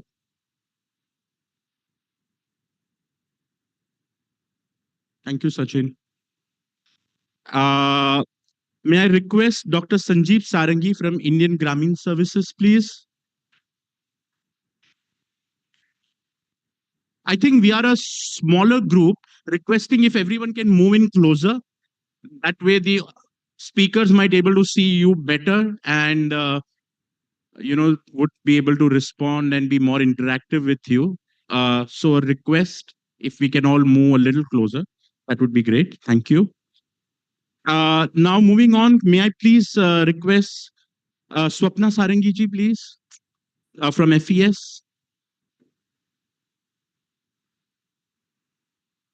And our last speaker for this panel is Mr. Vinay Bale from Urvara, and he's, I think, working on the nature ledger, which I will be hearing about for the first time. So I absolutely look forward to learning about what is this nature ledger. Looks like some accounting of nature, which would love to hear from you. And also been hearing a lot about the community stewardship from both from LGTVP and FES folks, but I'm sure you guys would love to hear that. So over to you, Srijan. And as you know, we are a bit running right on time. Thank you. Maybe you can have the other mic as well, so that Bring it. You can start. perfect.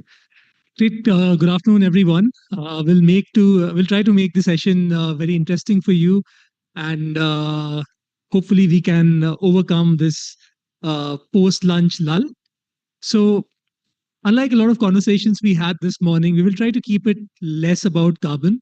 So, hence we have kept the one person who has worked around carbon towards the end. And we will first talk about the many other things that really go into a project, actually any nature-based solutions, especially thinking in terms from a forest ecosystem perspective. And we have a diverse panel, so hopefully you'll have a lot of learnings by the end of this panel discussion. Swapna ji, I know you have to leave, so we'll start very quickly with you. So my first question to you was, many carbon projects, the discussions we heard this morning was around permanence, additionality, etc. But first and foremost, I think land tenure is foundational for any project. I mean, not just carbon projects. So in your experience, why is secure land tenure central to carbon projects or projects in general?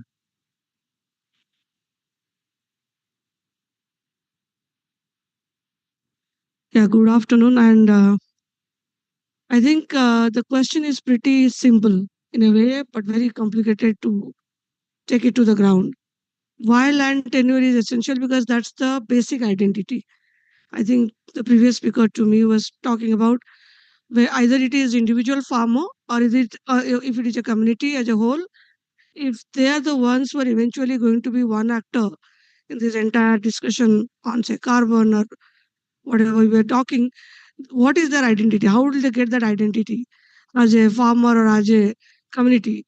So somewhere that tenure rights is very, very critical to give them that identity as who they are. And with that, I think so once the tenure right comes in, it brings also the whole gamut of role that they have been playing around this resource system.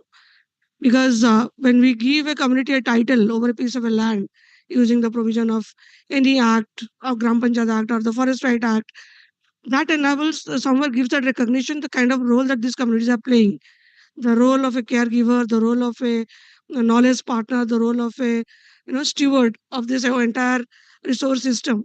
So that recognition comes with the tenure rights. And since the morning, what we have been hearing about this whole Bharat conclave, I feel that they're just talking about one of the flowers from this entire guldasta. Because when you give a right, I think Livy was also trying to intimate somewhere that when you give a piece of a land or give a piece of a resource to a community or villagers who are the ones who are really the custodian of this resource system, they're bringing so much to it. They are the ones who are the caregivers of these resource systems. They bring a huge amount of knowledge and they have a strong agency for these resource systems around which we are talking about carbon market. But unfortunately for them, carbon is just one piece. They look beyond. For them, forest is biodiversity. For them, forest is food. For them, forest is social recreation. For them, forest is a place of worship. For them, forest is a source of pollination. For them, forest is a habitation for wildlife. For them, forest is an economic enterprise ground. Then why is that we are restricting our discussion only to one piece of carbon? I think this session, as other actors will be talking, we will be able to realize there is much beyond carbon that exists, and where possibly India can become one of the pioneering country in the world to talk about ecosystem services and see how community stewards uh, gets recognized and community gets that due recognition in this whole uh, as a scheme of thing. Right. And just a follow-up question on that. Even when land tenure frameworks, these exist, and a lot of tenures are being awarded, but we have still seen, women are largely excluded from the conversation. I mean, forget carbon credits, but in general. And what does a truly gender inclusive nature based solution look like to you in practice, especially in context of let's say governance of a forest ecosystem? Yeah, I think this is the only space that where the women has a voice, because in individual rights we have seen the women doesn't really have access to land rights. But when it comes to at least forest or pasture kind of a resource system, which is common in nature, because that right goes to an entire village, and in a village system, women also has kind of a somewhere equal footing to at least. So if there is a provision slightly in the rule or the law, where makes it mandatory that women's participation is uh, mandated, then that creates a lot of opportunity for women. At least in our experience, what we have seen, cross location wherever we have worked with the forest right uh, piece of rule and try to support the community in getting title over their common forest land. In most of the locations, women, because like I said, because of the sheer knowledge, because of the kind of caregiver roles that they have been playing in the forest protection initiative, have gained the spaces in the governance system. In many villages now, we see women being designated as the head of the forest management committees, essentially because communities started seeing the kind of role that they have been playing. And also for the women, I think this is one space where they could at least claim their right, because as a part of a whole community, they could be onboarded, and on the basis of the knowledge and care that they have, they could really claim those spaces. So, in a larger setup, if you see any kind of tenure rights, if you talk in a common kind of a resource system, creates the opportunity for women to be included and really play a meaningful role in the intergovernance system. And when it comes to then eventually create plans for the restoration or governance of these resources, they play a wonderful role. because they are the ones who have knowledge over ages and they have been dealing with these resource systems on a day-to-day basis. So they are more knowledgeable for from any one of us sitting in this room. And so when they get a chance to participate, join, and really lead the process, they do a real commendable job. So I think it creates a lot of opportunity for this particular section of the society which has been really not been spoken of since morning till now. We have been talking about one like community as a whole, but let's also realize community is not one entity. There are also intersectionality that exist, and only when we perhaps talk about stewardship kind of a model, where we talk about a payment for ecosystem services, that will also open a lot of opportunity for all kind of intersectionality that exists in the society to get benefited.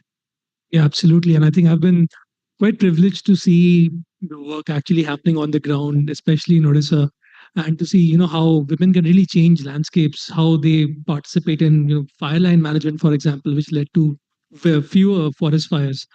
And maybe I'll also just ask the last questions. I know you need to leave earlier. Uh, so, if carbon markets, it really needs to change itself. And like what Siddharth mentioned this morning, this conclave is about how can carbon markets really help communities. So, what is that one institutional safeguard do you think that must be non-negotiable while carrying out a carbon project or any nature-based solution kind of an engagement? I guess the starting can be next year. CGM can look at not Bharat Carbon Conclave, look at Bharat Payment for Ecosystem kind of a conclave. So it should move beyond carbon. I think we have reached to a time where we know the plus and minus of a carbon market. And there is also potential that is already existing in all other ecosystem services. Why not explore that? And one institutional mechanism I would strongly advocate is giving the primacy to the community. They can't just be treated as one entity. They should be the entity. They should be the ones who should be deciding what is the product that they want to take it to the market. If they want to take carbon to the market, fair enough. If they want to take water services to the market, that should be allowed. If they want to take the pollination services to the market, the biodiversity aspect of their resource system, I think it should be completely driven by the community's agenda rather than a market deciding what is that they're going to pick. Because eventually they are the stewards. Eventually they are the ones who are playing the most critical role in combating the climate change scenario. They are the ones who are protecting it. They're the ones who are conserving it. So if they are not the ones who are given that kind of a responsibility to determine what is the kind of a uh, thing that they want market players to come and look at in their system, rather than a market determining what they want to go and decide, I think that becomes little problematic. So giving in the entire framework, giving community the focus, the primacy in determining, deciding what ecological services that they would like to trade off with should be the should be the one. And when we design an institution with community, we should also be very mindful that it has to be a very inclusive kind of a institution that we're talking. It should be inclusive of all caste, creed, gender, so that everyone in the community gets equal kind of a access to the benefit that is perhaps going to happen from this kind of a scenario. Right. No, thank you so much. I think those are great points. And I think three things that really stood out for me. One, you mentioned land tenure is not just foundational, it is the identity. Second, we can't just look at community as a whole. We have to really focus on the women because they are the real keepers of the traditional knowledge that exists out there. And the third piece was, okay, you need to focus on a variety of ecosystem services and not just focus on carbon. And I think that's where I would like to get you, Vinay, in the room to talk about, how, like what we have hearing so far, carbon markets focus on generally a single metric, which is carbon, but ecosystems offer a wide range of services like Sapnaji mentioned, biodiversity, water, soil, pollination, etc. So how can we, I've gone through your nature impact index. So how does the nature impact index help capture the broader outcomes? And I know there are some fantastic statistics over there as well. If you could just share some of them with us. Yeah, sure. Thanks for that. I would like to, so as Sapnaji also mentioned that a lot of talk today has been of carbon. So let's reverse the lens a bit, right? Let's look at it different from different stakeholders. Let's say one of the stakeholder is the ecology itself, right? Ecology does not really optimize only for carbon, right? It optimizes for a bunch of services, as we know, as biodiversity, water, soil, also helps absorb climate shocks, supports livelihoods. So that's one stakeholder. The other stakeholder is a community themselves. Communities again don't optimize for carbon, right? They take care, they steward their lands, wetlands, like all different kinds of landscapes are just living systems that they're part of.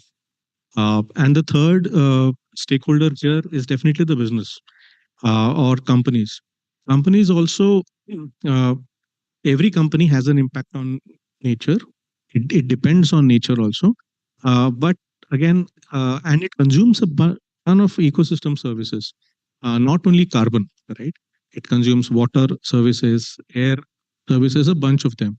So it's essentially a multivariate system. And in like taking an analogy of mathematics, right? In a multivariate equation, if you try to optimize for one variable, you might actually arrive at local maxima, but it may not correlate with a global maxima, right? So maybe we need to look at it differently. From that, uh, in in a more comprehensive sense. So from that thought was born that okay, uh, more and more we talk about private capital. How do we get private capital into conservation and restoration? That's pretty much what I have been working on. The thought has been that okay, how can we measure a company's impact across these ecosystem service dimensions? So what we've put together so far, we're calling it the India Nature Impact Index, and that index measures the impact of a company across six broad dimensions. Right, one dimension is carbon. We understand it reasonably well, which is scope one, scope two, scope three emissions. The second is biodiversity. What is the impact on biodiversity due to a company's direct operations and also the scope three operations of a company.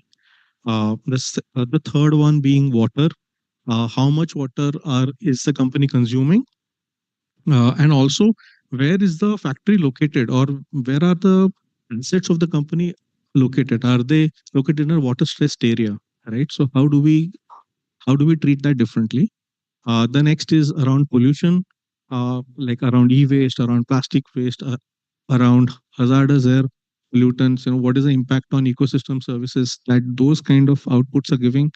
The fifth one is land use change. Sorry, it's a longer list, but fifth one is land use change, like uh, of the land that you own or lease, right? What is the general degradation that happens because of a certain kind of operation that you do on that particular land?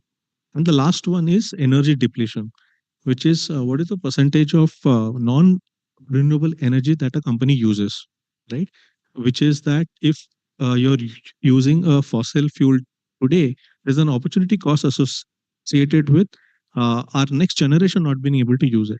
So based on all of these six dimensions, we are able to measure uh, uh, we are able to measure a company's impact across all of these dimensions, and then we sort of bring it together in a common currency, and that common currency is the economic value of ecosystem services, right? So that it becomes a little more legible and actionable for companies, right? So we did this at this point. The index is live. It's on our website. Anyone can check it. It's natureimpactindex.urvara.live. We will soon open it up formally. But what we have done is we've done it for 525 companies in India, right? Top 525 companies by market cap in India. Why 525? Because that is where we got good data. After that, we stopped getting good data, right? And two, three data points are really headline grabbing, right? And we've tried to be fair and defensible in putting numbers here. Uh, and all of this is open source. Even the GitHub repository is open source, so anyone can basically create versions of this. But one headline number I would like to state is that for every 100 rupees of revenue that companies, these let's say top 525 companies make, they consume around 23 rupees of ecosystem services from nature, almost for free. Now, let's put that into perspective from a profit lens, right? Let's assume approximately 10% profit of these companies, right? And what we're essentially saying is if nature charge market rates, then 290 of these 525 companies will not make any money, right? Uh, so the idea is not to name and shame, but the idea is to say the idea is to quantify the dependence of any company on nature in more quantifiable and actionable terms, right? And bring all of this together in a single ledger so that any improvements that the company makes, for example, tomorrow if a company, let's say, converts in its entire energy use into uh, renewable energy, we will quickly be able to assess within the framework, okay, how much is the consumption decreasing, right? Tomorrow, if a company restores a large landscape, right? You'll be able to measure the annual generation of ecosystem services from that landscape and adjust it accordingly. So think of it like a nature balance sheet, right? That the companies can keep going back to. And this just it makes it a little more actionable. Hopefully, it will trigger a completely new economy, and that's what we have been trying to do. Bharat, no, I mean, yeah, that's scary as well because the climate risk, biodiversity risk is very real. The markets aren't doing that well. My portfolio is down, and if such a thing comes in, of course, we are all in red. And but hopefully that will prompt some action from these businesses. But when a follow-up question would be, if buyers, investors, everyone, they start valuing these multiple outcomes rather than just carbon. We do have like certain instance of carbon tax coming up. Uh, how can it, like, let's say, reshape markets? How can it reshape carbon markets? So I would like to expand the gambit of that question a bit. I would not look at it like just a carbon market fundamentally. Uh, but here's what I honestly think, right? When 23 rupees of services are consumed, essentially companies are sitting on unpriced reliance on nature, right? And we believe that that reliance is starting to get priced in five fundamental ways, right? There can be more, but we're able to understand only five today. The first is hard market access gate. More and more, like uh, over the last 6 months, we've seen a flurry of free trade agreements being signed, right? Uh, and if you look at GBF, which was around 2020, that was signed Global Biodiversity Framework.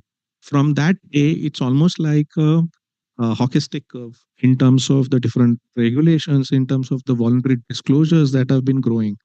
Right. In 2022, when India signed a bunch of these trade deals, right, they were not called free trade deals, free trade agreements then.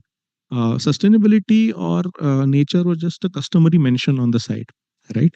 But if you look at the EU FTA, EU-India FTA that has been signed, there is an entire chapter on trade and sustainable development, which clearly speaks about deforestation-free supply chains, which clearly speaks about biodiversity conservation in the value chain. So slowly but surely, it is getting real, right? We all, I'm pretty sure a lot of us know about EUDR. There are around 479 tariff lines where if you don't prove that your value chain is deforestation free, then you would just not get entry into the market, right? It's not like a CBAM. CBAM is like, okay, if you're more intense with carbon emissions, you can pay a tax and you can still enter the market. But in this case, it's almost like a lock. And these locks are getting manifested in multiple ways. So that's one way in which nature is getting priced. The second is purely on the financing side. A lot of institutional investors, when they look at their portfolios, you would have heard about the Norwegian sovereign fund. It actually did a very interesting study. It's a pioneering study. They did a natural capital risk assessment of their entire portfolio. So it's in some trillions of dollars, right? I don't remember the specific number. In India also, they have a bunch of investments. So their annual rate of return that they had calculated was somewhere in the ballpark of 9% before they did this natural capital risk assessment. Post the assessment, they understood that 44% of their portfolio companies are actually at a significant risk due to climate change and due to nature related risks. And because of all of that calculation, they actually revised their annualized growth numbers from 9% to somewhere in the middle of 7%. Right. So these institutional invest, and even RBI has now come up with RBI climate risk guidelines. Right. So every bank in India technically has to do some version of this. Right. It may not be as polished. So access to capital and access to cheaper capital is also going to be determined by nature and the risk associated with it. The third one, and I'll be real quick. Third one is just the operational shocks that we are seeing across the board. The fourth one is that if you can prove that you are nature positive in outcomes, right, you actually get a revenue premium both on the B2B side and on the B2C side. And the last one is just the license to operate, right? If you are operating in a really high nature intense environment, then your license to operate will continue to come under risk. So these are the 5 factors how nature risk will get compounded into the P&L. We don't know which one will become stronger when. So it's a matter of how can we make the company ready for tomorrow. So essentially, instead of saying that how will carbon market change, right? I think of it slightly differently. Tomorrow, there'll be 2 paths of enterprise resilience. One kind of a company will be who will wait, for regulations to finalize, who will wait for compliances to get notified. They will scramble over sudden compliance and they will maybe lose any operational advantage that they may have. The second kind of company will be the company which will anticipate these gates, anticipate and reduce the physical risk associated with the business, and actually win markets, right? Because they are reliable and they also are resilient, right? So I think a completely different market shift we will associate and not just carbon market. Yeah, and I think if the statistics you shared that are scary, but I think they're also good because we need to see some shifts. And I think when it comes to protecting assets, your annualized returns, people do take a lot of steps. And I'm sure it would not be very different for the carbon markets either, because yeah, at one point the investors themselves would want to see much more than just carbon. Maybe I'll come back to you later, but Sanjeev ji, yes. So thank you so much, Swapna ji, for being with us. Yeah, please, a big round of applause for Swapna ji. Okay, maybe we'll continue our discussion. So Sanjeev ji, I think that brings me to you. And like when I mentioned, we had ecology as one stakeholder, then the businesses, and he also mentioned communities. And I think that's where I would like to get some of your perspectives, because a lot of historical conservation models or even a lot of funders in general, they kind of put livelihoods and conservation in silos.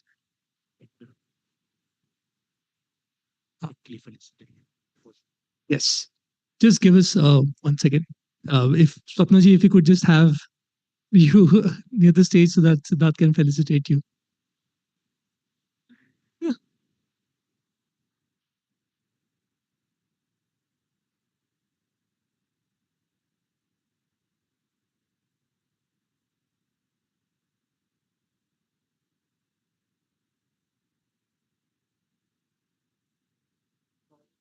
No problem, no problem.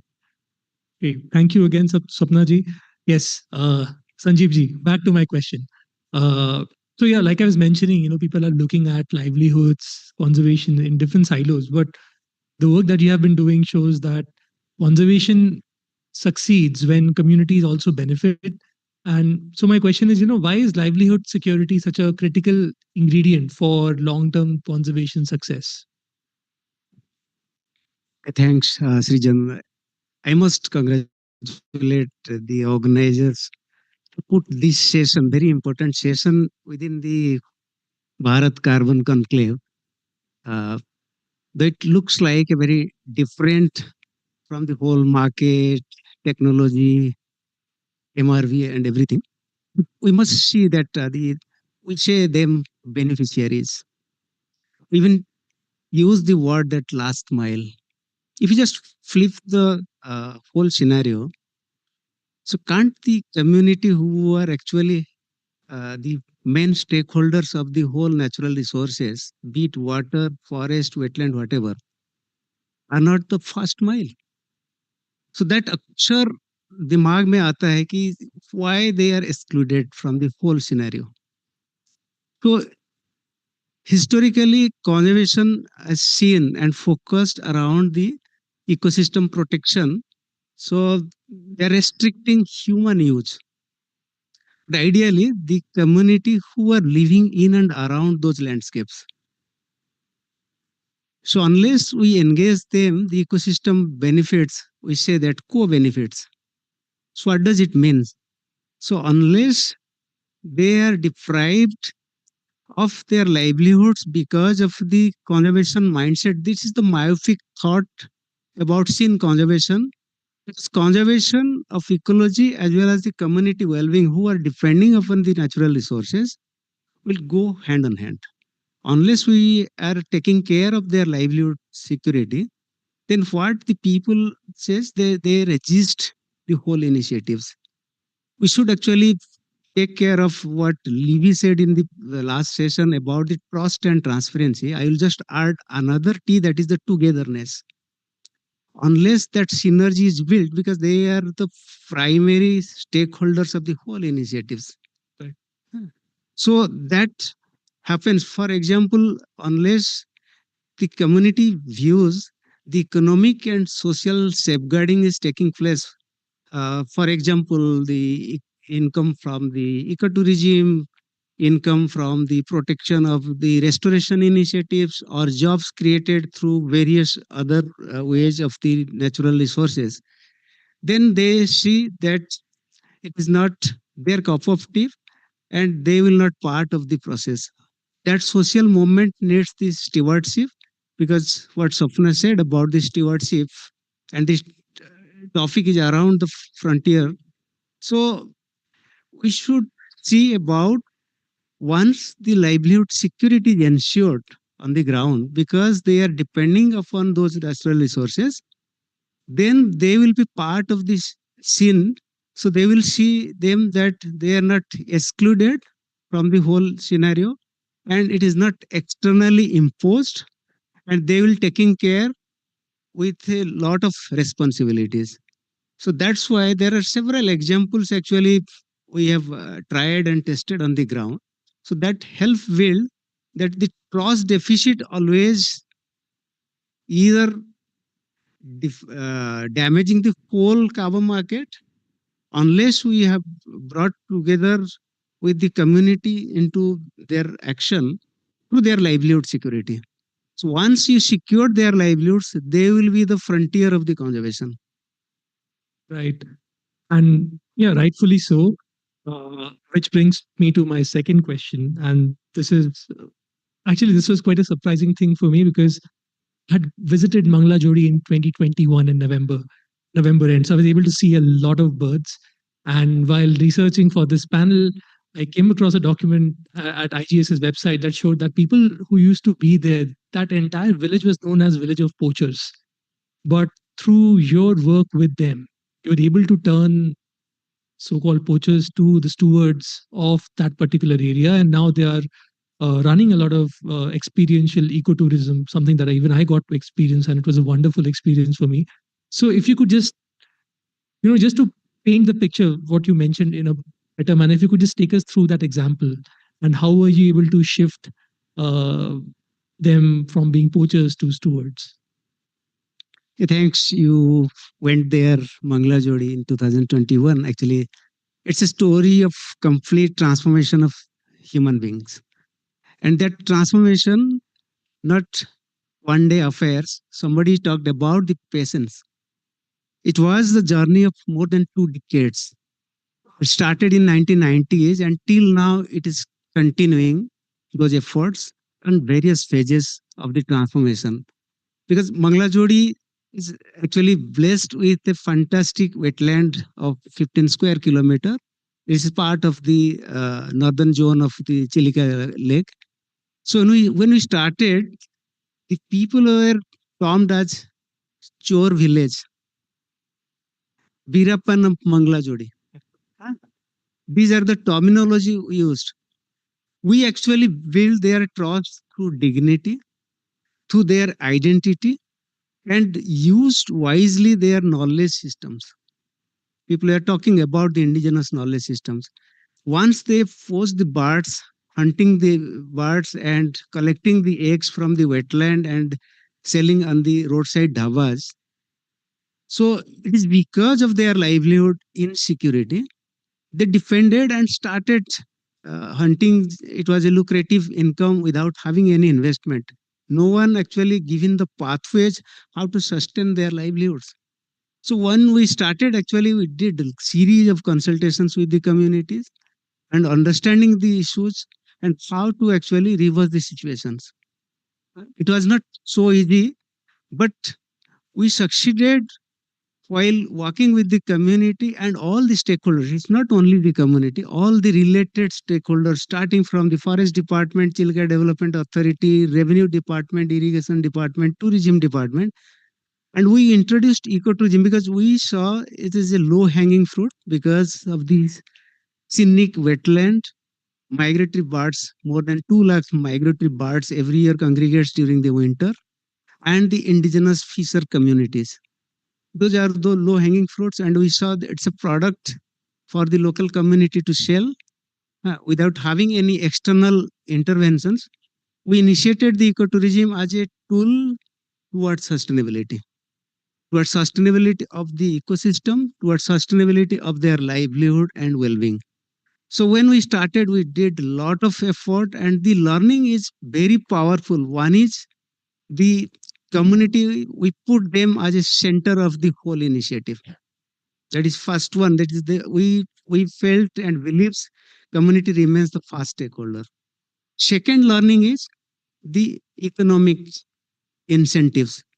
When the economic incentives through ecotourism by introducing the bird watching, guided bird watching by the boat riders and the guided guides, and also all the other services like the people stays in the village, local delicious foods actually served to the outside visitors, and nature trail, everything, then the people's confidence toward mindset shift started. Even if with the Chilika Development Authority, the then PCCF Wildlife, the Chief Executive Officer, Dr. Ajit Patnaik, we took him with confidence. He took all the ex-poachers to Kalijai, the goddesses of Chilika. They pledged, the community pledged that हम poaching नहीं करेंगे, नहीं खाएंगे, किसी को poaching करने नहीं देंगे. So that the social movement actually started along with the trust. But we always took on priority that the community dignity should not be compromised. We never seen them as an offender of the whole ecosystem. Rather than we use their wise use of their talents, their knowledge systems and their experiences. कौन से bird कहाँ मिलता है, किस habitat में किस तरह का बर्ड रहता है, they knows everything. Only हम उसको organize किए, building their capacities and started the whole tourism value chain so that the conservation practices continued with the patrolling along with the forest department. At the same time, economic value chain established. The youths always migrated towards Bangalore, Surat and many other cities. It was also restricted. So migration versus migration, migratory birds coming to the village, and we restricted migration of humans towards other cities. So that is the change happened. And when we said it is a nature-based solutions, it needs a lot of durability between the ecosystem services along with the community well-being. When it actually go together, then आपका काम हो गया. Thank you. Oh, thank you. That's a wonderful example. And yeah, I mean, one should definitely go there, especially around December, to see this place. Sachin, I know you are interested in going to some underrated places in India. And And okay, so what do we have so far? So we have seen that land right is foundational, and once you have land rights, you can actually convert communities to become stewards. You need to also focus on their livelihoods. It cannot be just focusing on conservation or just one ecosystem services, but you need to look at it together. And you also need to focus on things beyond carbon, the data that you shared, Vinay. And so I think that's where we are at. Now, the title is Stewardship Before Markets, but the market thing is also there in our title. And Sachin, I think that's where you come in. I have again been very privileged to see one of your engagements in Philippines, the Minfor project. And what I saw was a mix of everything that we just heard. A focus on land tenure. You work with indigenous communities with ancestral domain titles. Then the livelihoods piece has been a very important thing for you. Uh, and biodiversity as well. I got a chance to actually go with some of their rangers to put cameras on certain place to just monitor the biodiversity that they have in Philippines in the island of Mindanao, and it was quite a difficult hike.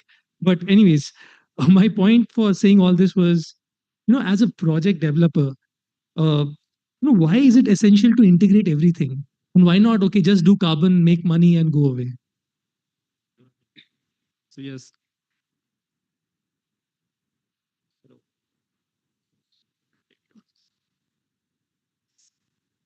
Thank you. So yeah, first of all, people might not know Minfor, but you gave some overview. So Minfor is our indigenous people-led conservation project in Philippines. So coming to the question, so from my point of view, the way I see it, and again, sorry, I have to refer to that overused phrase from Bhagavad Gita, the karma and the phal thing. So carbon outcome is very much the phal of it, right? The real karma actually lies in all the other things that Swapna ji, Sanjeev ji, and Vinay already talked about, right? So when we are designing a project, right, the karma really lies in designing and executing a project which is centered around these critical components, which lie in the community aspects, the land tenure aspect, the livelihood aspect, biodiversity aspect, right? So all that. And now coming to some learnings we have from the Minfor project to elaborate more on this point. So first one, ultimately what we have realized and what we recognize is it's essentially the community that protects or can protect the forest, right? And community is not going to protect the forest for carbon, right? They don't have anything to do with carbon, right? They would protect the forest for something which they value the forest for, right? And what they value for is basically the food and the livelihood, right? The water security, the cultural and the spiritual value they see in the forest, right? The wildlife and the biodiversity they see in the forest, right? So if the community aspect is ignored, right, the project is set up for failure in that sense, right? Second learning, livelihood is by far the most critical aspect of a project design, right? In absence of a sustainable livelihood, right, the permanence, the leakage aspect of the project, that basically goes for a toss, right? So let's say if the project design doesn't include sustainable livelihood, right, the community will look for shifting or the deforestation pressure elsewhere, right, where leakage comes into picture, right? If that thing continues, the unsustainable livelihood continues, the deforestation pressure shifts back to the project area, right? So which challenges or which puts to risk the whole permanence aspect of the project, right? So livelihood in that sense is quite critical, and you sort of touched upon, but there is a reason why we have built all sorts of cacao based agroforestry aspects into our conservation project design, right? We have this amazing initiative going around, cacaopreneur program you might have come across when you visited, right? So community livelihood for us is not like a side social add-on thing that we are doing. It's very central to the risk management strategy that we have around the whole project, right? So that's the second learning. And the third one is more technical, right? It's a proven science that community or the community governance and biodiversity that leads to higher carbon stock and more resilient carbon stock, right? As especially as compared to if you look at monocrop sort of project design, or if you look at externally managed systems, right? So for technical perspective also, we have to keep all these aspects into consideration when we are designing the project instead of just focusing on the carbon outcome, right? So that's all the karma thing I touched upon. Now coming back to the fall, right? So what we are seeing now is the market is recognizing the value in all these aspects when it comes to a carbon project, right? And in that sense, you can see that the carbon standards, they are putting a lot of frameworks and guardrails around all these aspects, right? Even buyers, they are asking for a lot of these things, right? They are even ready to pay premium for some of these things if the project has this, right? So in this sense, like we are now enjoying like the sweeter part of this fruit, this fall, right? So that's how I see it. Got it. No, I think you have framed it very eloquently. And while you mentioned that, markets are recognizing it, but if you look at the current standards in the carbon markets, so are they set up in a way that we will have more of such projects coming up, or do you think there is a gap between, what markets reward and what makes a project successful? So I think it's a mix of both, right? Or I would say like it's somewhere in the middle, right? So on one hand, we see a lot of progress being made. We see a lot of improvements from different angles, whether it's from a standards point of view or from buyer point of view, right? But then we also see that there is an inherent gap where ultimately the core incentive structure is centered around carbon, right? So in the sense, yes, there are improvement areas. So there have been improvement, and then there is a gap as well, right? So again, to elaborate on this point, so let me like first look at it from standards point of view, right? So if you look at Vera safeguards or CCB sort of standards, you very clearly see that there is a lot of focus on community aspect, on FPIC processes, on stakeholder consultation, on biodiversity considerations, etc., etc. So very clearly, standards have adopted a more holistic approach towards these projects, whether it's conservation or agroforestry and all that, right? So in that sense, standards have evolved and they are continuously evolving, right? Which is good, right? Now, if you think from a buyer point of view, like I said, they are already asking for a lot of these aspects in a project, right? They are asking for like what's the benefit sharing mechanism that a project has, right? What sort of biodiversity impact project is making, like what sort of indigenous right protection lies into the project, right? All those things. So again, from buyer point of view, they are asking for these things. They have built very concrete frameworks as part of their due diligence process to check for these things, right? And like I mentioned, they are also ready to pay a premium for these things, right? So in this sense, also market has evolved, market has adopted these practices. Right now, bringing our perspective into the whole thing, we definitely feel that there is a gap, right? So uh, when we design a project, we have to take care of a lot of these elements. For example, securing the land rights, right? Looking into building community trust, right? Looking into the concrete livelihood strategy, being creative around like how can we supplement and diversify community livelihoods around, right? Like you talked about the cameras and stuff, right? So again, taking care and again noting down like what's the biodiversity impact that we are able to create, right? So on one hand, we are doing all these in as part of our project design and then also execution, but at the same time, there is no direct uh, price premium or a direct financing that we are able to generate from these practices, right? So in the sense, we are still paying a lot of these on these practices from our own, right? Without seeing like a direct monetary benefit that we can get from it, right? So in that sense, I do see a gap, right? But again, like we are hopeful that there are initiatives like ICVCM, right, who are sort of pushing for more integrity-based frameworks into the whole market, right? And in the sense, we believe that the market right now is not perfect, but ultimately it is a mechanism with which a lot of the corporates who are not really thinking about ecosystem restoration or conservation, they are now channelizing money into this space, right? So we should actually welcome this mechanism and continue to like build for the better, and like sir said the word together.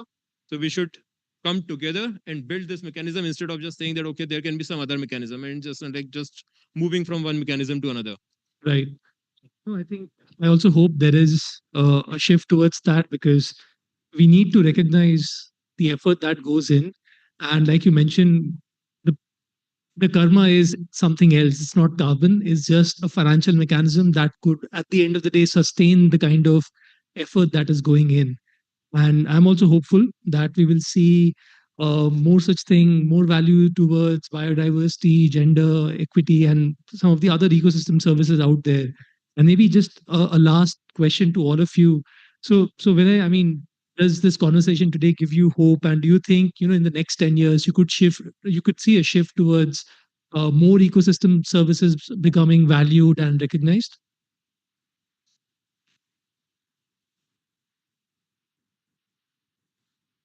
Yeah, I mean, hope is a constant, right? Hope is a good thing, maybe the best of things, right? So, uh, yeah, I mean, for example, I'll I'll give you a couple of examples where I see ecosystem services becoming front and center. As I said, slowly but surely, in a lot of the conversations that we are also having with different sustainability teams, different promoters, we are recognizing two different kinds of enterprises that will emerge, and we spoke about that. Uh, so we believe that boardroom conversations will shift very significantly. Let me give you with a couple of examples, right? So there is one beverage manufacturer, uh, global beverage manufacturer with presence in India. They have a lot of manufacturing facilities in Maharashtra. Maharashtra, because of sugarcane, molasses, faster alcohol production, the works, right? Uh, the so there is a metric called water intensity in that industry, which is like for 1 liter of alcohol, what is the water input that is consumed, right? So if the factory was to operate in Europe, that ratio has to be kept under 1:4, right? But in India, the plant that they operate in Maharashtra, that ratio is 1:12, right? Uh, uh, so so they were able to do that because of course there is a lot less oversight, there is a lot less regulation here, uh, but what's happening for them now is that because of the water levels going down, because of sugarcane production going down, right, in Maharashtra, as we know, it is becoming an exceedingly huge risk for them, right? So for such a company trying to do watershed management better, trying to improve the water levels, trying to maximize the ecosystem services around their factory or the catchment that they operate in, is going to be a business continuity risk, right? So companies will not look at it like a uh, you know like the way, like I read it somewhere that uh, doing good business relevant to nature will only be like, we should only be looked at as good business, right? Shame, guilt, or regulation won't get us there. It is just markets will behave in a manner, right? They will reward someone who is more resilient. The second example is we have been talking with a company which manufactures automobiles, which has a lot of branding around uh, rugged and rugged terrains, and a lot of their vehicles are intended to operate in rally like landscapes in Ladakh. So for them, if they basically do stewardship of those landscapes, it actually is a significant brand capital, right? And that goes beyond the realm of CSR. It goes in the realm of the business premiums that they can derive, right? So I think more and more these models will become commonplace. It will be, of course, very unique and custom to the company. Yeah, and we are on that journey, I hope. Perfect. And yeah, I'm also hopeful. But like you mentioned, uh, this protecting nature is important for business as well.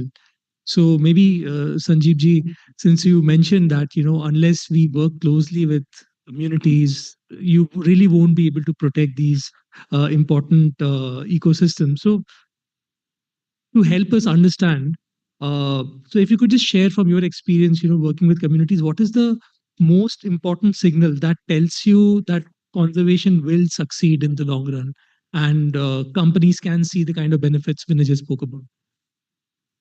Yeah, actually, the strongest signal I can see that when community believes and engage that the ecosystems, they are having the ownership of that asset and having the responsibility. And I'm very much optimistic by looking at several models, practices already on the ground. So once it is done, I think there is a ray of hope that everything will fall in place. So we don't require to see conservation as a project or beyond technical restoration. We should actually engage, involve, and inclusion to be in the place. So be it social inclusion, so be it ecological inclusion. We never see differently that conservation and ecosystem services will go parallelly.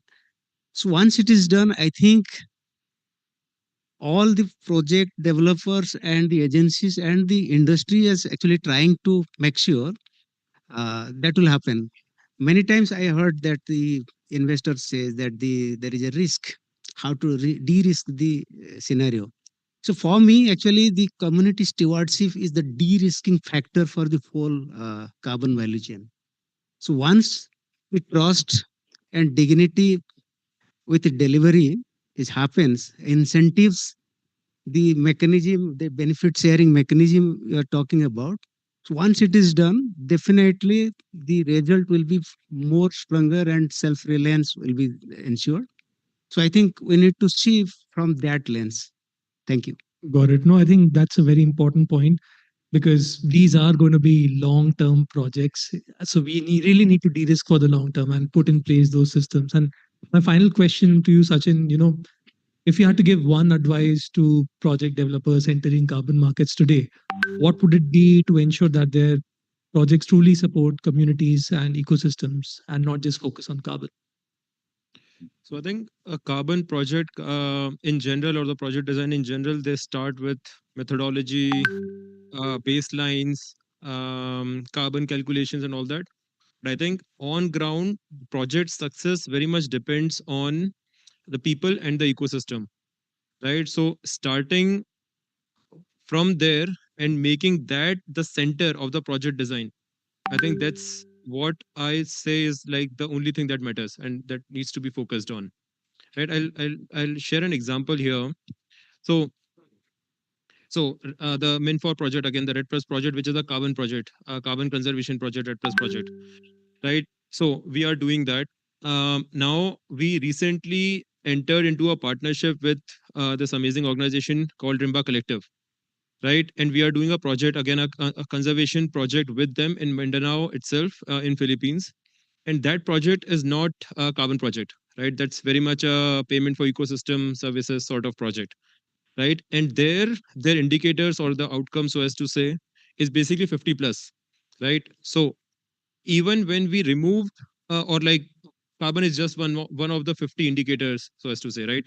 So even when we diminished the value of carbon as an outcome into the grand scheme of things, our project design has largely stayed, right? What we were doing in Min4, similar stuff we are doing in this Rimba Collective project, right? And in this sense, removing the carbon outcome, the project design has stayed, right? So that's what I would say, that like the again the thing to focus on is all these other aspects, which is people, community, biodiversity, ecosystem, all that as the centerpiece, and then carbon is just like other 50 indicators, is just an outcome.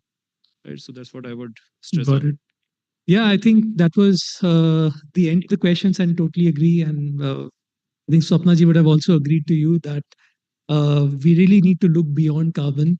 And I hope we were able to drive that message through. Now, I don't know if we have time for audience questions, but I'm sorry. I'm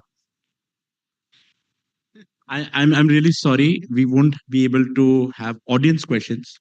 But considering our audience, after the session, we would be breaking for tea. So that's good news. We'll all get to energize ourselves with some tea, coffee, and maybe hopefully there are some cookies also for us. I hope. But I think thank you so much, Srijan and the panelists. I think this was a great session because, firstly, frankly, thank you because this broke us away from the carbon credit word. Okay. So because we have been hearing that a lot since morning. So we had a break from that. So great. And there was a lot of learning about forests, forest systems, and communities, how they work with them and livelihood. So great. Thank you.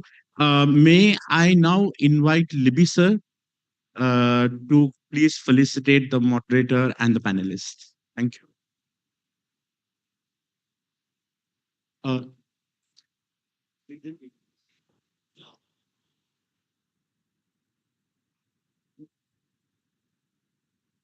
ला ला मैं दे दूं आप ला आपसे करना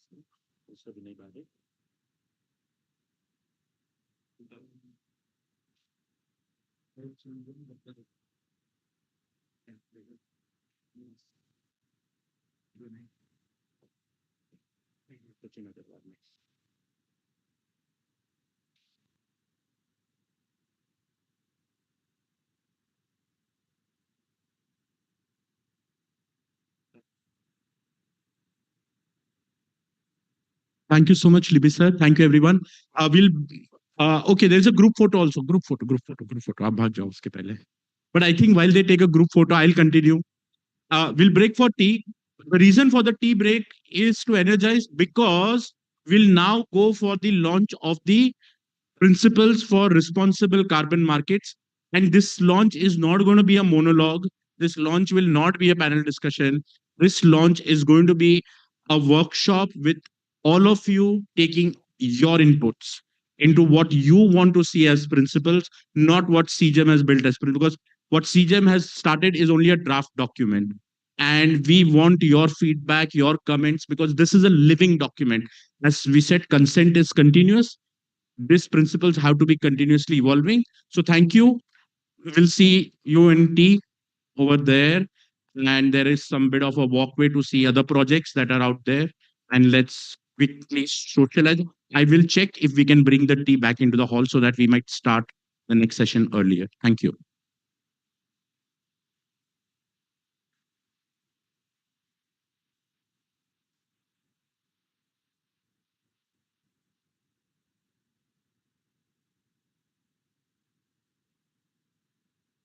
Thank you.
All right, ladies and gentlemen, chai nashta ho gaya hai, and requesting all to settle down.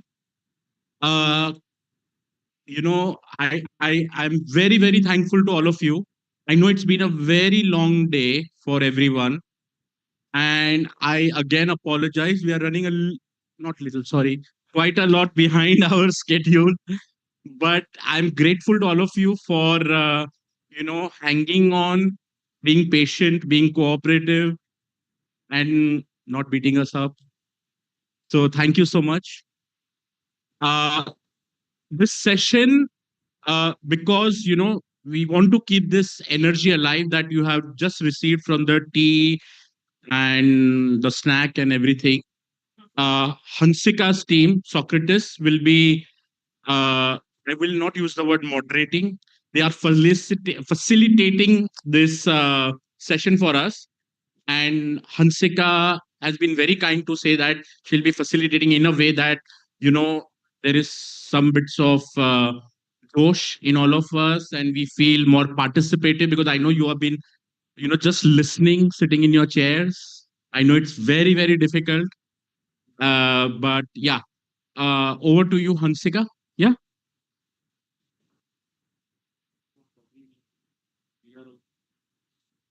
Okay. Hi, everyone.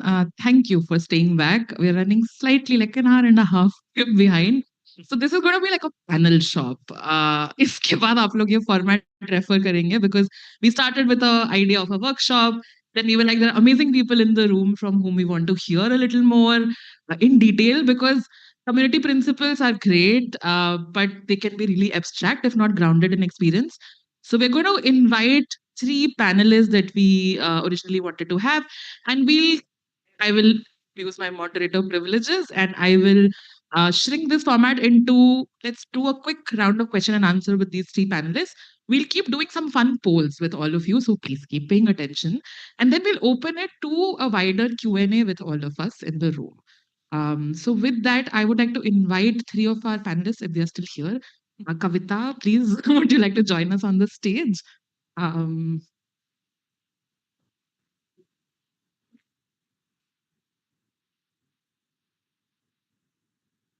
Do we still have Srijan and Ravi joining us? Hi, Srijan. I was attending your last panel and I was like, maybe I'll give you the least amount of questions. All right. And Ravi from TNC. Yes, hi. Please take a seat.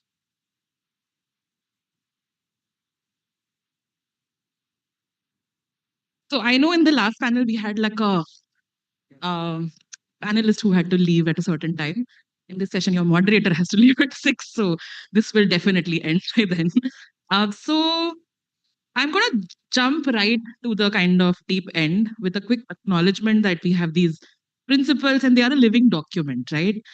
We are seeking both engagement from all of you and endorsement of what this looks like. So with these 3 panelists, I want to also say that we have the 4th panelist is all of you in the room. And can you all dig a little bit into your goodie bags and pull out this kind of booklet, right? The Community Principles booklet. Can we all hold it up, please?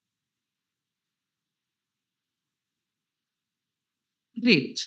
If some of you have lost your bags, you can pull out any notebook as a proxy. At least spirit mein aapke paas rahega. Great. I can see most of us have pulled this out. Perfect. So when we do this fun poll thing, there'll be 2 or 3 of these questions. I'll ask you to like raise your hand and maybe just, hold up this booklet if the answer is yes. So let's try that quickly, right? How many of you work directly with communities that are already enrolled in or being approached for carbon projects right now? Can you hold up your principles notebook? That's quite a few of you in the room. That's great. Perfect. And here, right? All right. So that gives us a sense of, how many of us have very direct skin in the game. So with that, I'll maybe come to the panelists. And my opening question to all of you is, we'll hear maybe thoughts from you and 2 or 3 thoughts from the audience as well.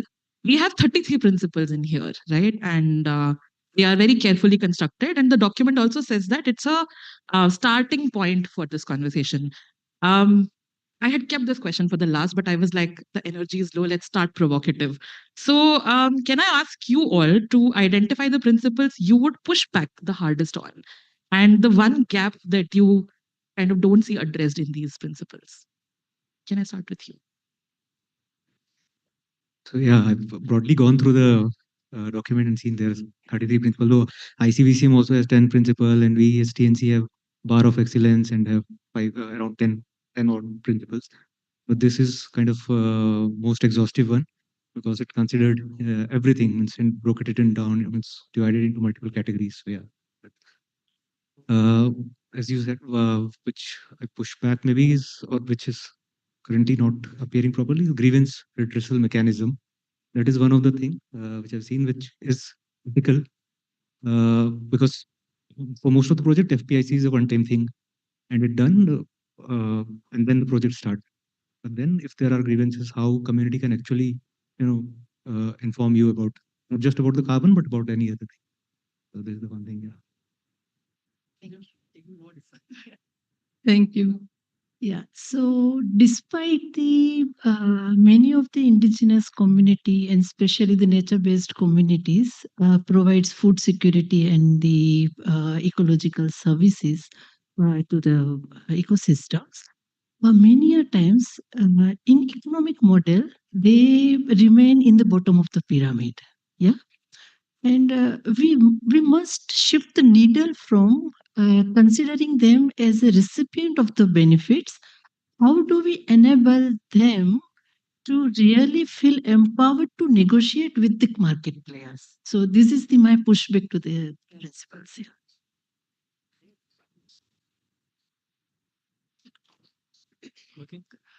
Yeah, I think see it's hard to pick one, but what I would like to see is, since there are 33 principles at the moment, and it can get a bit difficult at times. So I like the back page where they have condensed the 33 principles into 6 parts. So I think that should come first so that people can understand what they're going through. And the second piece is, more than principles, can we also have like a checklist of sorts? Because okay, these are principles, great, but how do we translate that into real action? So if we could also think through a checklist of sort, which is also a bit simple to apply, that would be very beneficial for anyone working on any kind of a project, because then they will see, okay, I need to ensure these 10, 15, 20 things, and that would be very practical. So that would be one suggestion from my side. So yeah, I would like to add, so if we can come out with a SOP, which can be helpful for the many stakeholder to really ensure that the principles are being in the practice. Yeah. Perfect. So grievance redressal, some ability to negotiate with the market, and some way of actioning on these principles is what I'm hearing coming through. I also want to turn to the audience. Please go through the 33 principles, and if you are feeling like there is something that you feel like is a gap, can be made more actionable in a certain way, or you want to feel like pushing back against it, we'll come to you in the kind of Q&A hour. Moving to quickly, like the second round of questions to you, and you covered this a little bit about like the idea of free and prior and informed consent, and how it actually works out in landscapes where tenure is often very fragmented. Women cultivate land and they don't own, and contracts end up running long term. And this you touched upon in the last panel as well. So maybe Kavita, I want to start with you. In your experience, what does genuine consent look like when community is not a homogeneous entity? So generally, sorry.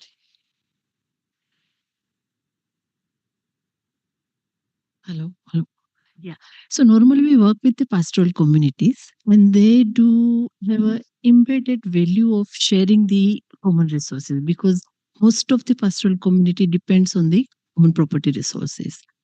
So, and while we are leveraging legal provisions of Forest Right Act, which really recognize their customary rights over these landscapes, the Gram Sabha prevails the supreme authority, and by virtue of Gram Sabhas being a supreme authority, the management of this landscape is entrusted with the community forest resource management committees. So whenever it comes to the consent, by giving consent for such kind of carbon projects, the responsibility lies with the CFMRC as a collectives of the community, and they really ensures how this landscape needs to be managed. Thank you. Srijan, can I ask you from your experience to build on this and share a bit more about what you have been seeing working on ground on this subject of consent? Yeah, I think consent has to be a living process. It's not something that it's one and done and dusted. That's what I've kind of learned from all the partners I've worked with. That yeah, I mean things evolve, and you need to give the flexibility to the community members that at any point in time that if they see there is something that doesn't feel right to them, they can raise their voice and they can also get out of it.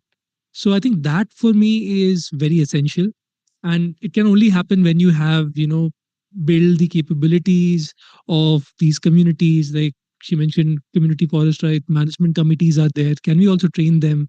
And I know a lot of modules are now being built on FPIC, etc. CGM has been doing fantastic work. So I think that needs to happen. Like first building their capacities and also ensuring the process is a continuous one, which and there are provisions for you to kind of get out of it. Thank you.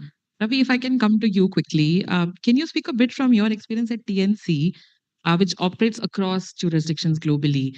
Are there things that might speak to these principles, specifically on consent, but also broadly? And where do you see, in kind of your experience, consent actually hold up over project life cycles? Yeah, no. So I'll also second the examples or the process which was said by other panelists. So first is the FPIC has to be a continuous process. So we in our Bar of Excellence document we say that it has to be annually, revalidated, revisited, and discussed with community. Second, at the time of designing the consent. So let's say Vera has its own criteria or other standard, but we can discuss and structure it in consent with the community. If there are organic structure like committee at village level, all self-help group which are already there, and we can discuss with them. Otherwise, in case of individual farmer, if there is a possibility, we can create some organic structure, and then get a community buy-in instead of reaching out to individual and then explaining, and then because every person have different understanding. And third part is clarity, because there are multiple conditions. One is obviously like ownership of the carbon, but then there are other conditions like what at the time of consent, what the project developer role is, what the individual role is, or the community role. That role has to be clearly specified, and these things has to be revisited. So most of our project, we follow this annual revisiting the consent to make it more, to hold up to the project life of 40 years. Thank you. I think what the three of you have done really beautifully is kind of taken a principle and shown us how there are different aspects and nuances of it. And again, what I would turn to the room and request you all to do is look at these principles and think about like if you were to kind of help operationalize it, implement it, and if you had a support group, working group, community of practice of some kind, what are some questions that you will bring to that, right? And that's also something we'll explore in the Q&A part right after. But it's time for a quick poll now. So can everybody, and most of you have your booklets, go to page number 4 and principle number 12 in your booklet. And there was some conversation about this earlier, but let's lean into this a little bit more. So you see the number there, right? 60% kind of benefit sharing number.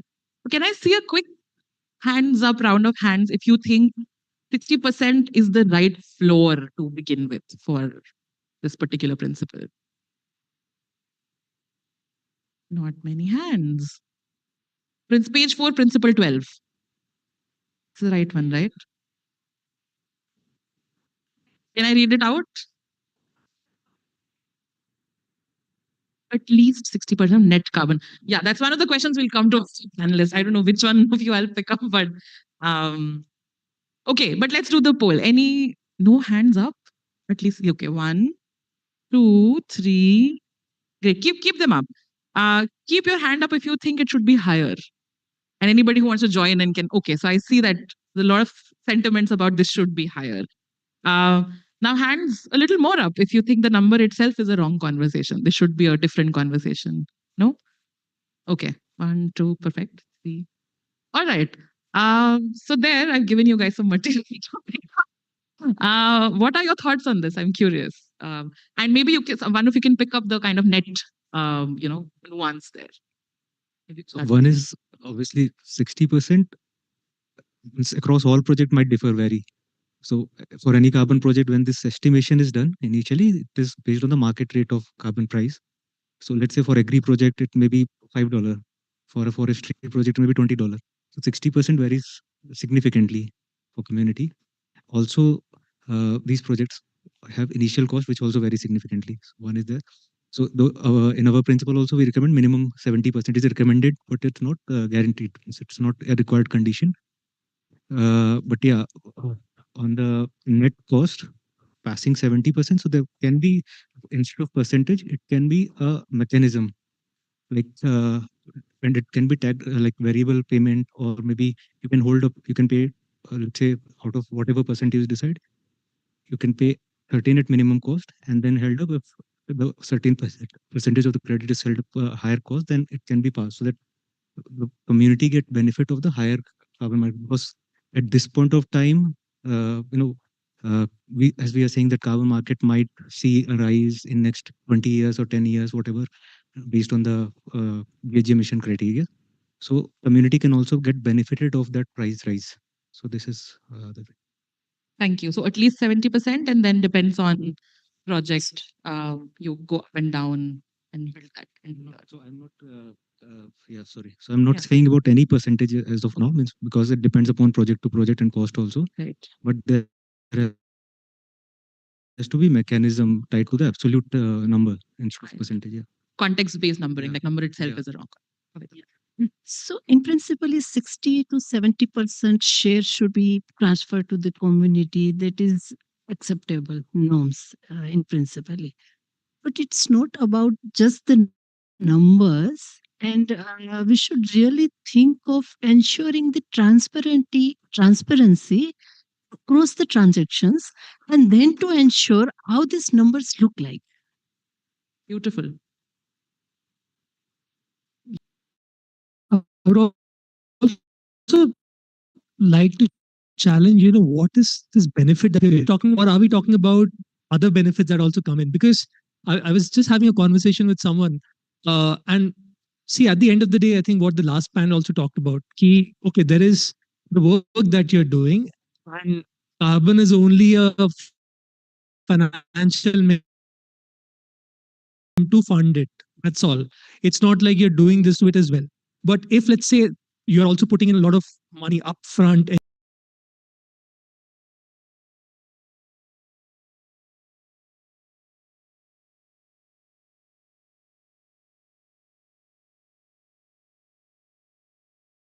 Recording in progress. Just okay, the RI, ye pricing है, so you have to really look at the whole thing and then have a proper conversation that, okay, what is the business cost that's associated?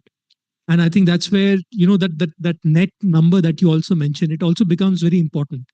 Because let's say there is a project which is funded by concessional capital. That takes off the pressure on the project developer. Because see, at the end of the day, the project developer is also doing a business. We also need to think of their sustainability. So if there is concessional capital in place, or we are able to reduce the costs of operating or reduce the MRV costs, etc., then perhaps we can look at even higher number, even if we are just talking only about the 60% or 70%, whatever it is. So we need to think in a very holistic manner rather than just thinking in terms, okay, we are just thinking in terms of carbon revenues.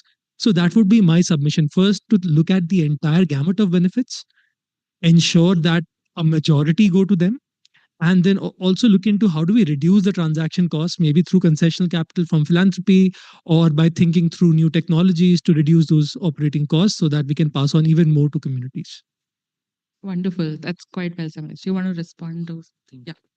So on the net cost, as also rightly mentioned, let's say if the project is of 10,000 or maybe 100,000 hectare versus a project which is 5,000 hectare, there is certain fixed cost which anyway associated with both the projects. So one is that scale, and second is combining all the benefit that can guarantee more to the community. So having this constant cost might not be well applicable for all sort of projects.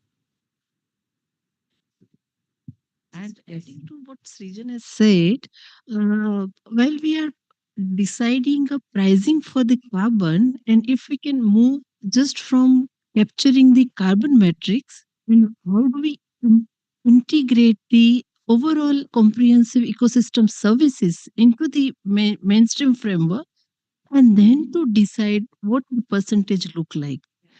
It should be the fair sharing, and we are not just saying the co-benefit, but we are mainstreaming the all benefit into a integrated framework.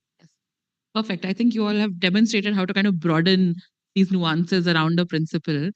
I'm going to do a last like poll plus panel question combination.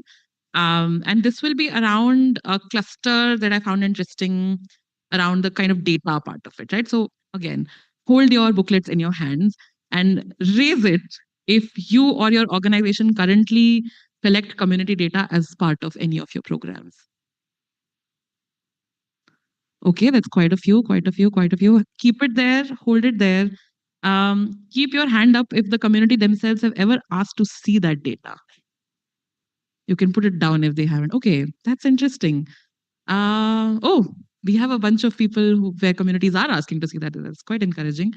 So can I ask the panelists now, what are your thoughts on this, right?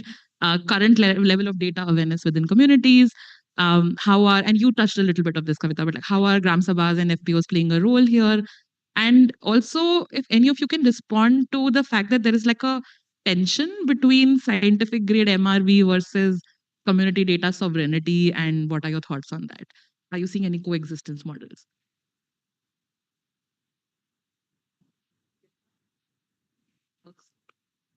Yeah, so obviously, first to address the last part of the question, I believe there is always coexistence needed, because to reach that scale, deploying ground team and collecting data from all the places will be difficult.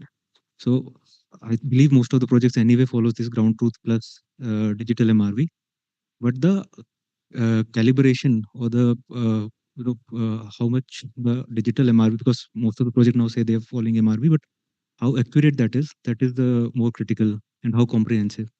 So that is on the second part. First, on the first part, I think awareness of the community. So communities currently are really gradually are becoming more aware about data sharing, not only for the carbon project, but for any other any project that they was approached to them. And second, uh, we and generally it's should be a rule that data sharing consent. I think Government of India is also data integrity part. They are also looking into it.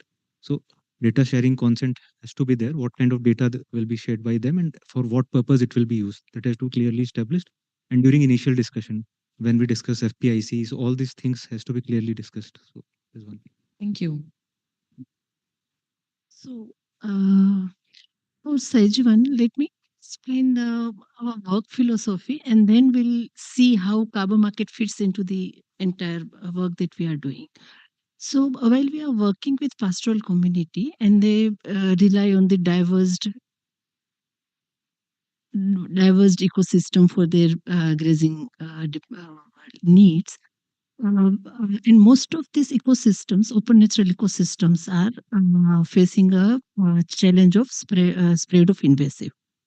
And one of the area when we are interacting with community, always say the removing invasive from our landscape will really allow us to increase the forage availability on ground. And therefore, the working with them to devise a restoration model is the our prime focus. What we realized while working with them on the restoration work, that per hectare cost for the removal and then to subsequently manage those restored area is quite high. And many a times, community institutions are unable to ensure this sustainable financing mechanism. And therefore, we see a promising avenue from linking it with the carbon market, where the financial mechanism will be ensured for the sustainable restoration of their ecologies. So before going into the carbon part, what we used to do is we used to work with the two statutory committees, and we leverage the legal provisions of Forest Right Act and the Biological Diversity Act. Both these act allows community to really take charge of their own ecologies. It believes in their community knowledge systems to build upon and document their biodiversity in around their areas, in their landscape, and then to articulate their aspiration to really bring back their ecology on its original healthy form. This is the work that we are trying to enable community institutions to really take on and manage and protect their ecologies. Carbon market play a very significant role, where, as Srijan said, we try to help them understand the complexity of the market mechanism, and then to help them understand the what are the protocols needs to be ensured. Various trainings during the process will happen to understand and maintain the database that is required for the DMRV system to make their processes verifiable, and then to engage the youth cadre amongst the village to really help them become their stewards to ensure that the database is being managed in a proper protocol. So these are the processes we used to follow. Thank you. Srijan. Yeah, I don't think so. I have anything further to add, but yeah, completely agree with both the points. And of course, the data really needs to go back to the communities, and if they're not asking for it, then it also becomes our responsibility to actually show it to them. And maybe eventually we will have some, community-led entrepreneurs or even community-led project developers who will go create this and do it in a much more sustainable manner. So at least let them see what's really going on, and then let them decide if they want to do this, do something else. But yeah, otherwise, nothing else to add from my side. Okay. So that was some quick Q&A on these three kind of cluster of principles. And I want to come back to the promise of opening the floor for, all of you. You've been engaging through polls. But what would be great to kind of hear, and let's spend 5 to 10 minutes on the two critical questions at hand. One is the very first one. If you look at your booklet, the 33 principles, are there any specific ones where there is a sense of kind of pushback, or you feel like it needs to be you need to spend more time engaging, bringing out the nuances as we did with a couple of them. So let's open the floor. Let's hear from a bunch of different people, and then we'll come to the next one. So don't answer the next one yet, which is to operationalize this. If we do like a working group thing, what questions would you bring to that? Existential questions later, pointed questions now. Hello, everyone. Good afternoon. So I have something to add regarding the revenue sharing part. And it's also a question, or maybe perhaps you can share your views on this. So one has come up very nicely, the context specificity, right? For example, if we talk about some places where farmers need to make less effort, and then there are places where farmers need to make a lot of effort for the same project. Should the revenue sharing be similar? There is like exactly where the factors which plays, there is one thing. Now, when I see it from economics perspective, at least opportunity cost, let's say they have two options, right? Now, the lower range should be the opportunity cost, and anything beyond that could be negotiable, could be bargaining between developer and the. So this is what I was thinking when the question was raised, but I don't know because you're from the field, so you'll be in a better position to perhaps throw some light on this. Thank you. Sounds great to me. I think negotiations are beautiful. And yeah, I think the CGM, I see both Sajesh and Siddharth nodding kind of vigorously. So I think they're finding this valuable to keep this coming. Any other reflections on the principles or adding, broadening? Yes, please, ma'am.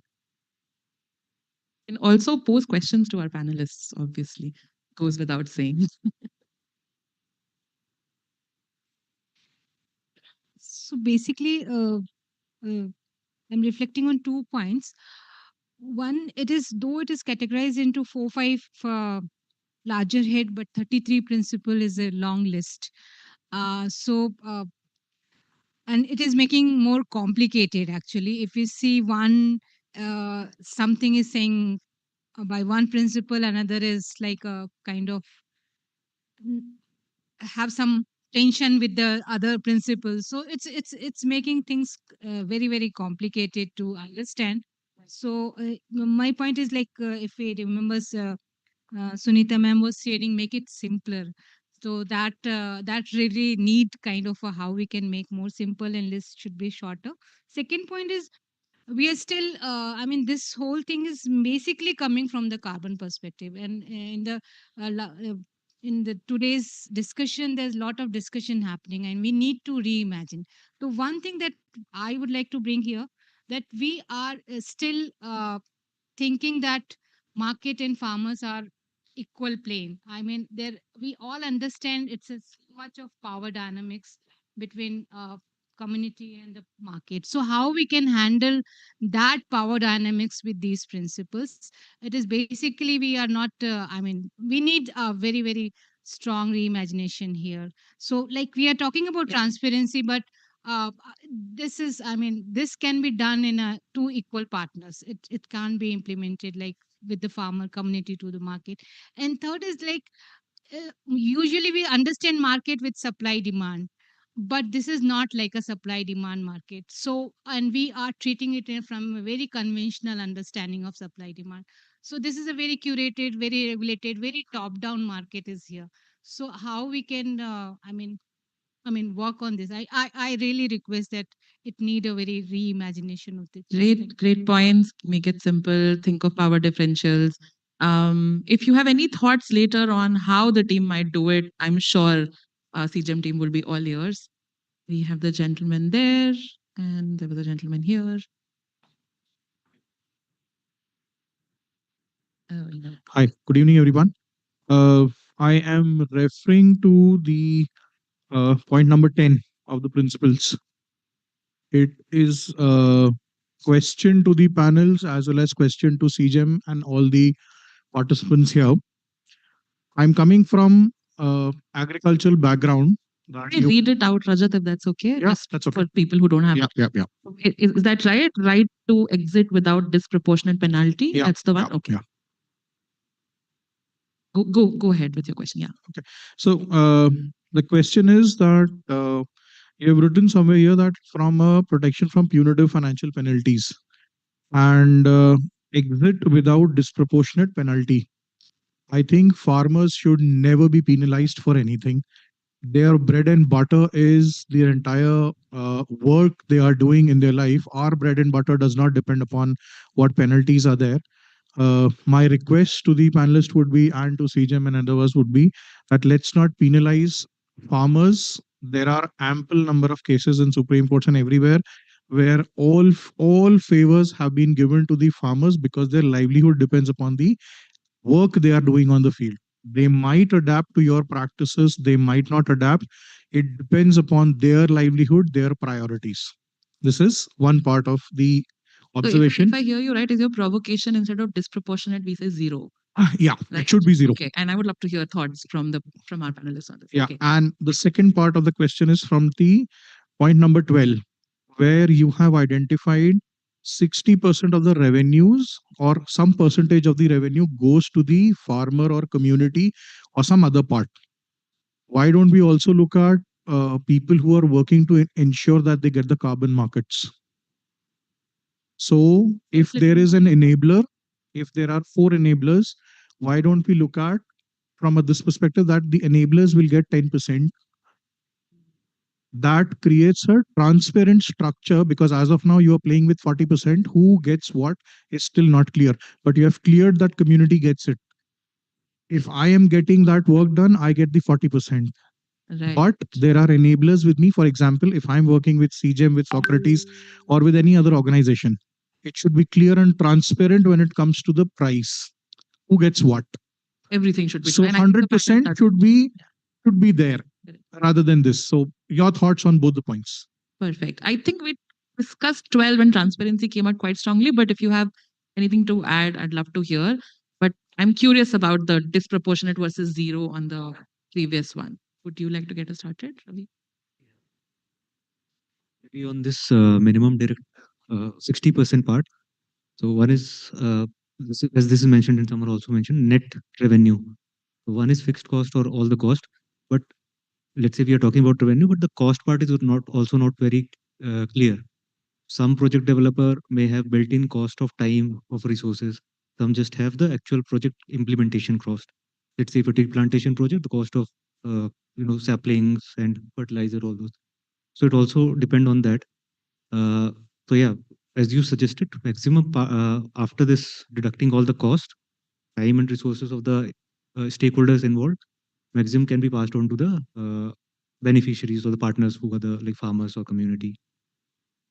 So yeah, I also agree to this. But the point is the cost part is also not very clear. So we cannot discuss revenue when the cost is not itself clear. So it varies upon project to project. So Transparency at all level of the transactions is required. I mean, I would think, maybe it's important to not look at projects as carbon projects. We are out there trying to achieve something. And so I did my master's in finance, worked as an investment professional, and there is this theory of corporate finance. If you want to fund something, you figure out the best possible way to fund it. It could be carbon, it could be something else. If let's say you decide, okay, I want to tap into the carbon markets, then you also need to understand there are certain costs that will be there. It is a convoluted structure right now. So we'll have to really bake it through and think it through if carbon is the right thing to do for that. And if that is, then let's go for it. And parallelly, we also have to think through how can we reduce the complexities that are out there today. I mean, it's mind boggling to see the amount of time it takes to do or at least get one carbon project out there. Back when I used to work in private equity, you could close deals in like less than a year. And these are much bigger deals, much more complicated deals. But that's one of my biggest frustrations with this space at the moment. So we really need to reimagine how we are doing it. And it needs a lot more people, a lot more discussion, and a lot more stakeholders. But yeah, I'm just throwing out my frustration out there. And I completely agree with you. Upfront investment it requires is a huge. Yeah.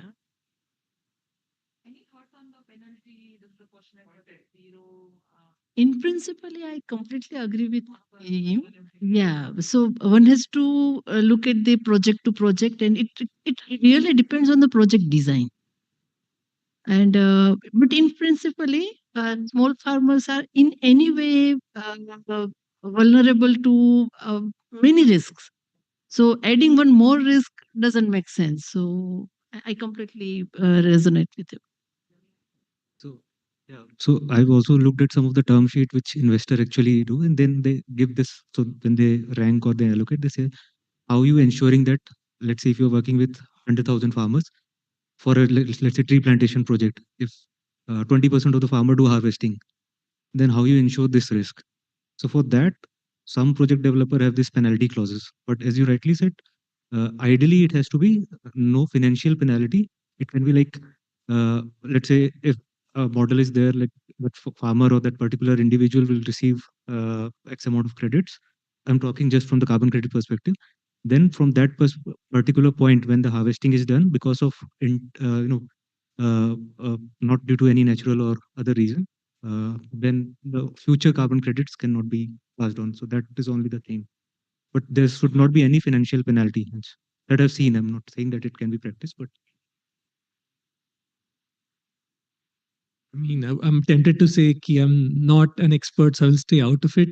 But I think this also stems out from the corporate world where we put in these clauses because, yeah, there is a lot of time that is invested, but we also need to appreciate the, I mean, amount of time and effort that is going from the farmer's side or the community member's side. So this penalty clause can only come up if you think, okay, my capital has gone, so I need to recoup it. But I really don't value the kind of things the community members are doing. So I think that itself is not coming from the right place. You have follow-ups, but we want to cover everybody, so please take it one-on-one. I could see some other hands. There's one there. Okay, thank you for keeping track of the queue. Yes, please. A very interesting conversation actually from both the sides. And I'm not yet, I'm yet to read these all points, and I'm also thinking some of the points to reflect here. So one important point is when you say the community principles, so instead of only seeing the community as the villagers or the farmers, we should see all the players in the whole game are the community of practices, whatever. When you say the percentage of 60%, 70%, the discussions, क्या हम जिनको देना चाहते हैं उनके साथ बैठ के डिसीजन ले रहे हैं 70%, 60%? उनका व्यू पॉइंट्स क्या है? We should have the participatory approach to design the whole mechanism. So many of the time, what from the investor side, this is okay because वो तो चाहेगा उसका कभी सरप्लस या प्रॉफिट से लेके फेलियर ना हो या तो लॉस में ना जाए, ठीक है, because they are investing. But ये जो डिजाइन थिंकिंग है from the excel sheets to किस तरह का पार्टिसिपेटरी फ्रेमवर्क में हम डिजाइन करें the cost, because we said the 60%, 70%, it is just a transactional things. When you see the transformation, because carbon project का रिजल्ट कब आएगा, 25 साल 20 साल, तब तक तो वो जो स्वेट कैपिटल इन्वेस्ट कर रहा है, the time they are giving the protecting the whole things to ensure that carbon credit will actually generate money for the investor, for the project developers and many other people. Second, I also second to the enabling agencies, the civil society, जिनके trust के बलबूते पर community हाँ मार रहा है, because informed community उनको जानता है जो एजेंसी उनके साथ काम कर रहे हैं गांव में, तो what is their role and the benefit sharing mechanism में वो कहाँ पे है. तो आई थिंक हमको थोड़ा होलिस्टिक सोचना पड़ेगा. एंड जैसे हम प्रॉफिट की बात कर रहे हैं, हमको देखना है कि क्या हम बीइंग एन इन्वेस्टर और बीइंग ए प्लेयर हम वो रिस्क उठा रहे हैं क्या फेलियर का वहाँ पे, तो वो सब चीज को देखने की जरूरत है. I think some of the ideas and as a perspective I will just come through the writing of the document. Thank you. Great, आपके दोनों पॉइंट्स बहुत ही एक्यूरेट हैं और I think it will give us more opportunities Socrates and सीजम to collaborate, क्योंकि हम यही करते हैं, पोस्टर लगा लगा के consensus workshops. Do you want to respond to that? Hansika, I just wanted to quickly come in. Yes. Sorry, I'm taking this liberty here. But थोड़ा सा मुझे लगा somewhere ये जो principle number 10 है, right to exit without disproportionate penalty, has been slightly misinterpreted, I feel, and I would like to clarify the CGM position on this. हमने कहीं पर भी ये नहीं कहना चाहा कि there should be any penalty on the, of course not. What it clearly says is this: participants must have practical and enforceable exit rights. Currently, exit rights for farmers are missing. We need that rights for them to be able to exit. Okay. Protection from punitive financial penalties. Currently, some projects have financial penalties, and that's exactly what we are saying. Okay, there should be protection from any sort of punitive financial penalties. Transparent transfer or buyback provisions should be there, where let's say a farmer who was onboarded on a project wants to leave, there should be some sort of a provision to transfer his plot of KML file and be able to be transferred to some other farmer who is willing to join. Correct? So that that farmer is not forever on record of some carbon project that he's already or she has already exited. And access to affordable and impartial dispute resolution. Right? Because again, long-term things and farmers might not have the right legal recourse. The principle is trying to say that this is what is real. So exit rights must be genuine and meaningful. So I really hope we have been able to clarify our position. Probably the wording might be a little confusing. So sorry for that, and we will correct that. नहीं तो ये first agenda item of the working group बनेगा. We need a working group. कैसे आपका set हो गया working group, because I can see थोड़े से फ्राउन्स एंड थोड़े से nods. I think we are getting to the juicy part. As I had mentioned, आपके मॉडरेटर का टाइम कंस्ट्रेंट है, 6 बजने में 3-4 मिनट है. I would love a couple of maybe last thoughts from the audience. I could see some other hands up. Yes, please. Yes. Hi, my name is Aditya, and I work with some 30,000 plus farmers on regenerative agriculture theme, and with a large land holder of 3,000 more than 3,000 hectares on eco restoration. Sorry, I'm struggling to hear you just a little bit. If you can speak up a little Yeah, bit. Thank so you. I work on the eco restoration programs and regenerative agriculture programs. Carbon also, came out as one of the topic wherein we also undertook a study, and then we wanted to understand the dynamics. How do we, pass on the best benefits to the farmers? And so, I went through some of the standards of the gold standard Vera, and something that I found was that um, the standards largely are having, enough clarity on suggesting that diverse kinds of entities can become the project proponents. But when it comes to understand the dynamics, we see that these are more centralized and more favored towards an individual who has, the capacity understanding, but not so much, not so much for place based or the group based governance system. For example, a panchayat, farmer producer organization, or an NGO also, grassroots level NGO working with maybe thousands or lakhs of farmers. So something that I wanted to highlight, that when you say responsible principles around carbon, maybe that kind of thing can also be looked into. That's one. The other thing on the penalty, I felt that yes, this principle 10 is important, and in some of the gold or Vera standards, I found there is a clause of the buffer uh, pool penalty, which suggests that the portion of credits of 10 to 20% should be set aside as insurance. Now, if we want to see the farmer producer organizations to be able to garner the to be able to um, get the benefits and come out as a proponent, it will never happen if we have these kinds of clauses of penalty or insurance against these penalty. Also on the MRV, I think it is very important to understand that the MRV costs of several projects are substantially high, and that's another area where responsible principles should work on to bring them down. Yeah. Thank you. Great points. And I think provocation to make it framed more collectively is great. You've reinforced some of the other points that have come up. I think with that, I would. Is it okay if I close and you take this one on one? Sorry, moderator has to go. Since a long time. My apologies, but I think I would just quickly close the session. Thank you so much to all our panelists. I think you all demonstrated how to engage with principles and make them more alive from this abstract stuff. So a big, round of applause to them and to all of you. I think thank you for on the fly engaging with these things and bringing out so much nuance. What I'm taking away is that there is, of course, the working group is much needed, but context is everything, transparency, I mean, it's how you show up. It's a lot of relational stuff that we have to do. So on that note, I would pass it back to the CGM team to close the day.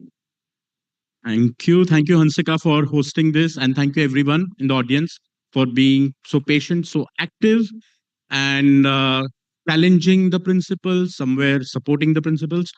The idea is that the next step for this is CGM will be trying to create a working group. So interested people, kindly mark your interest that yes, we would love to be a part of building such a document for India. So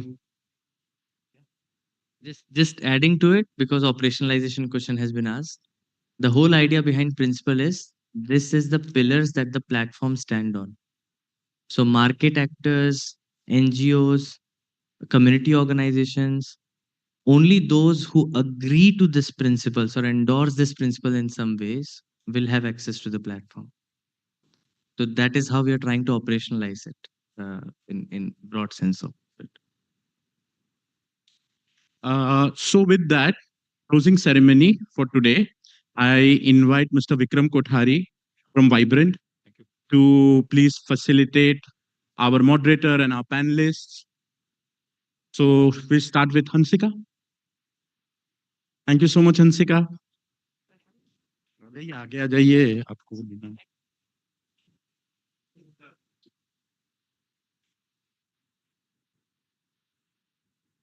Can we have Mr. Ravi? Mr. Ravi, thank you so much.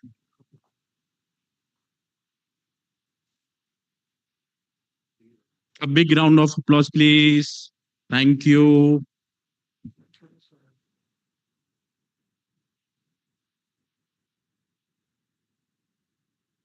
Inviting Kavita Ben, please.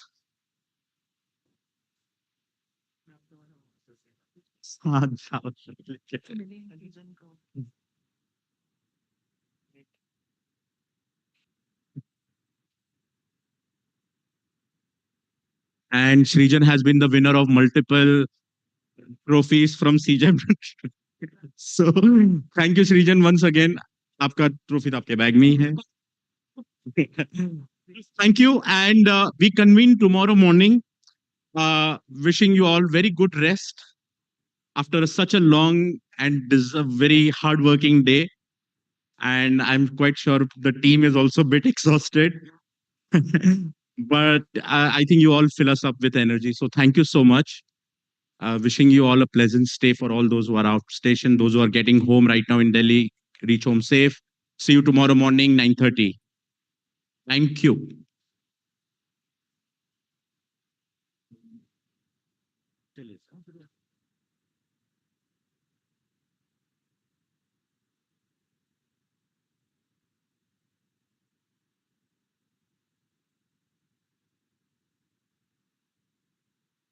Recording stop.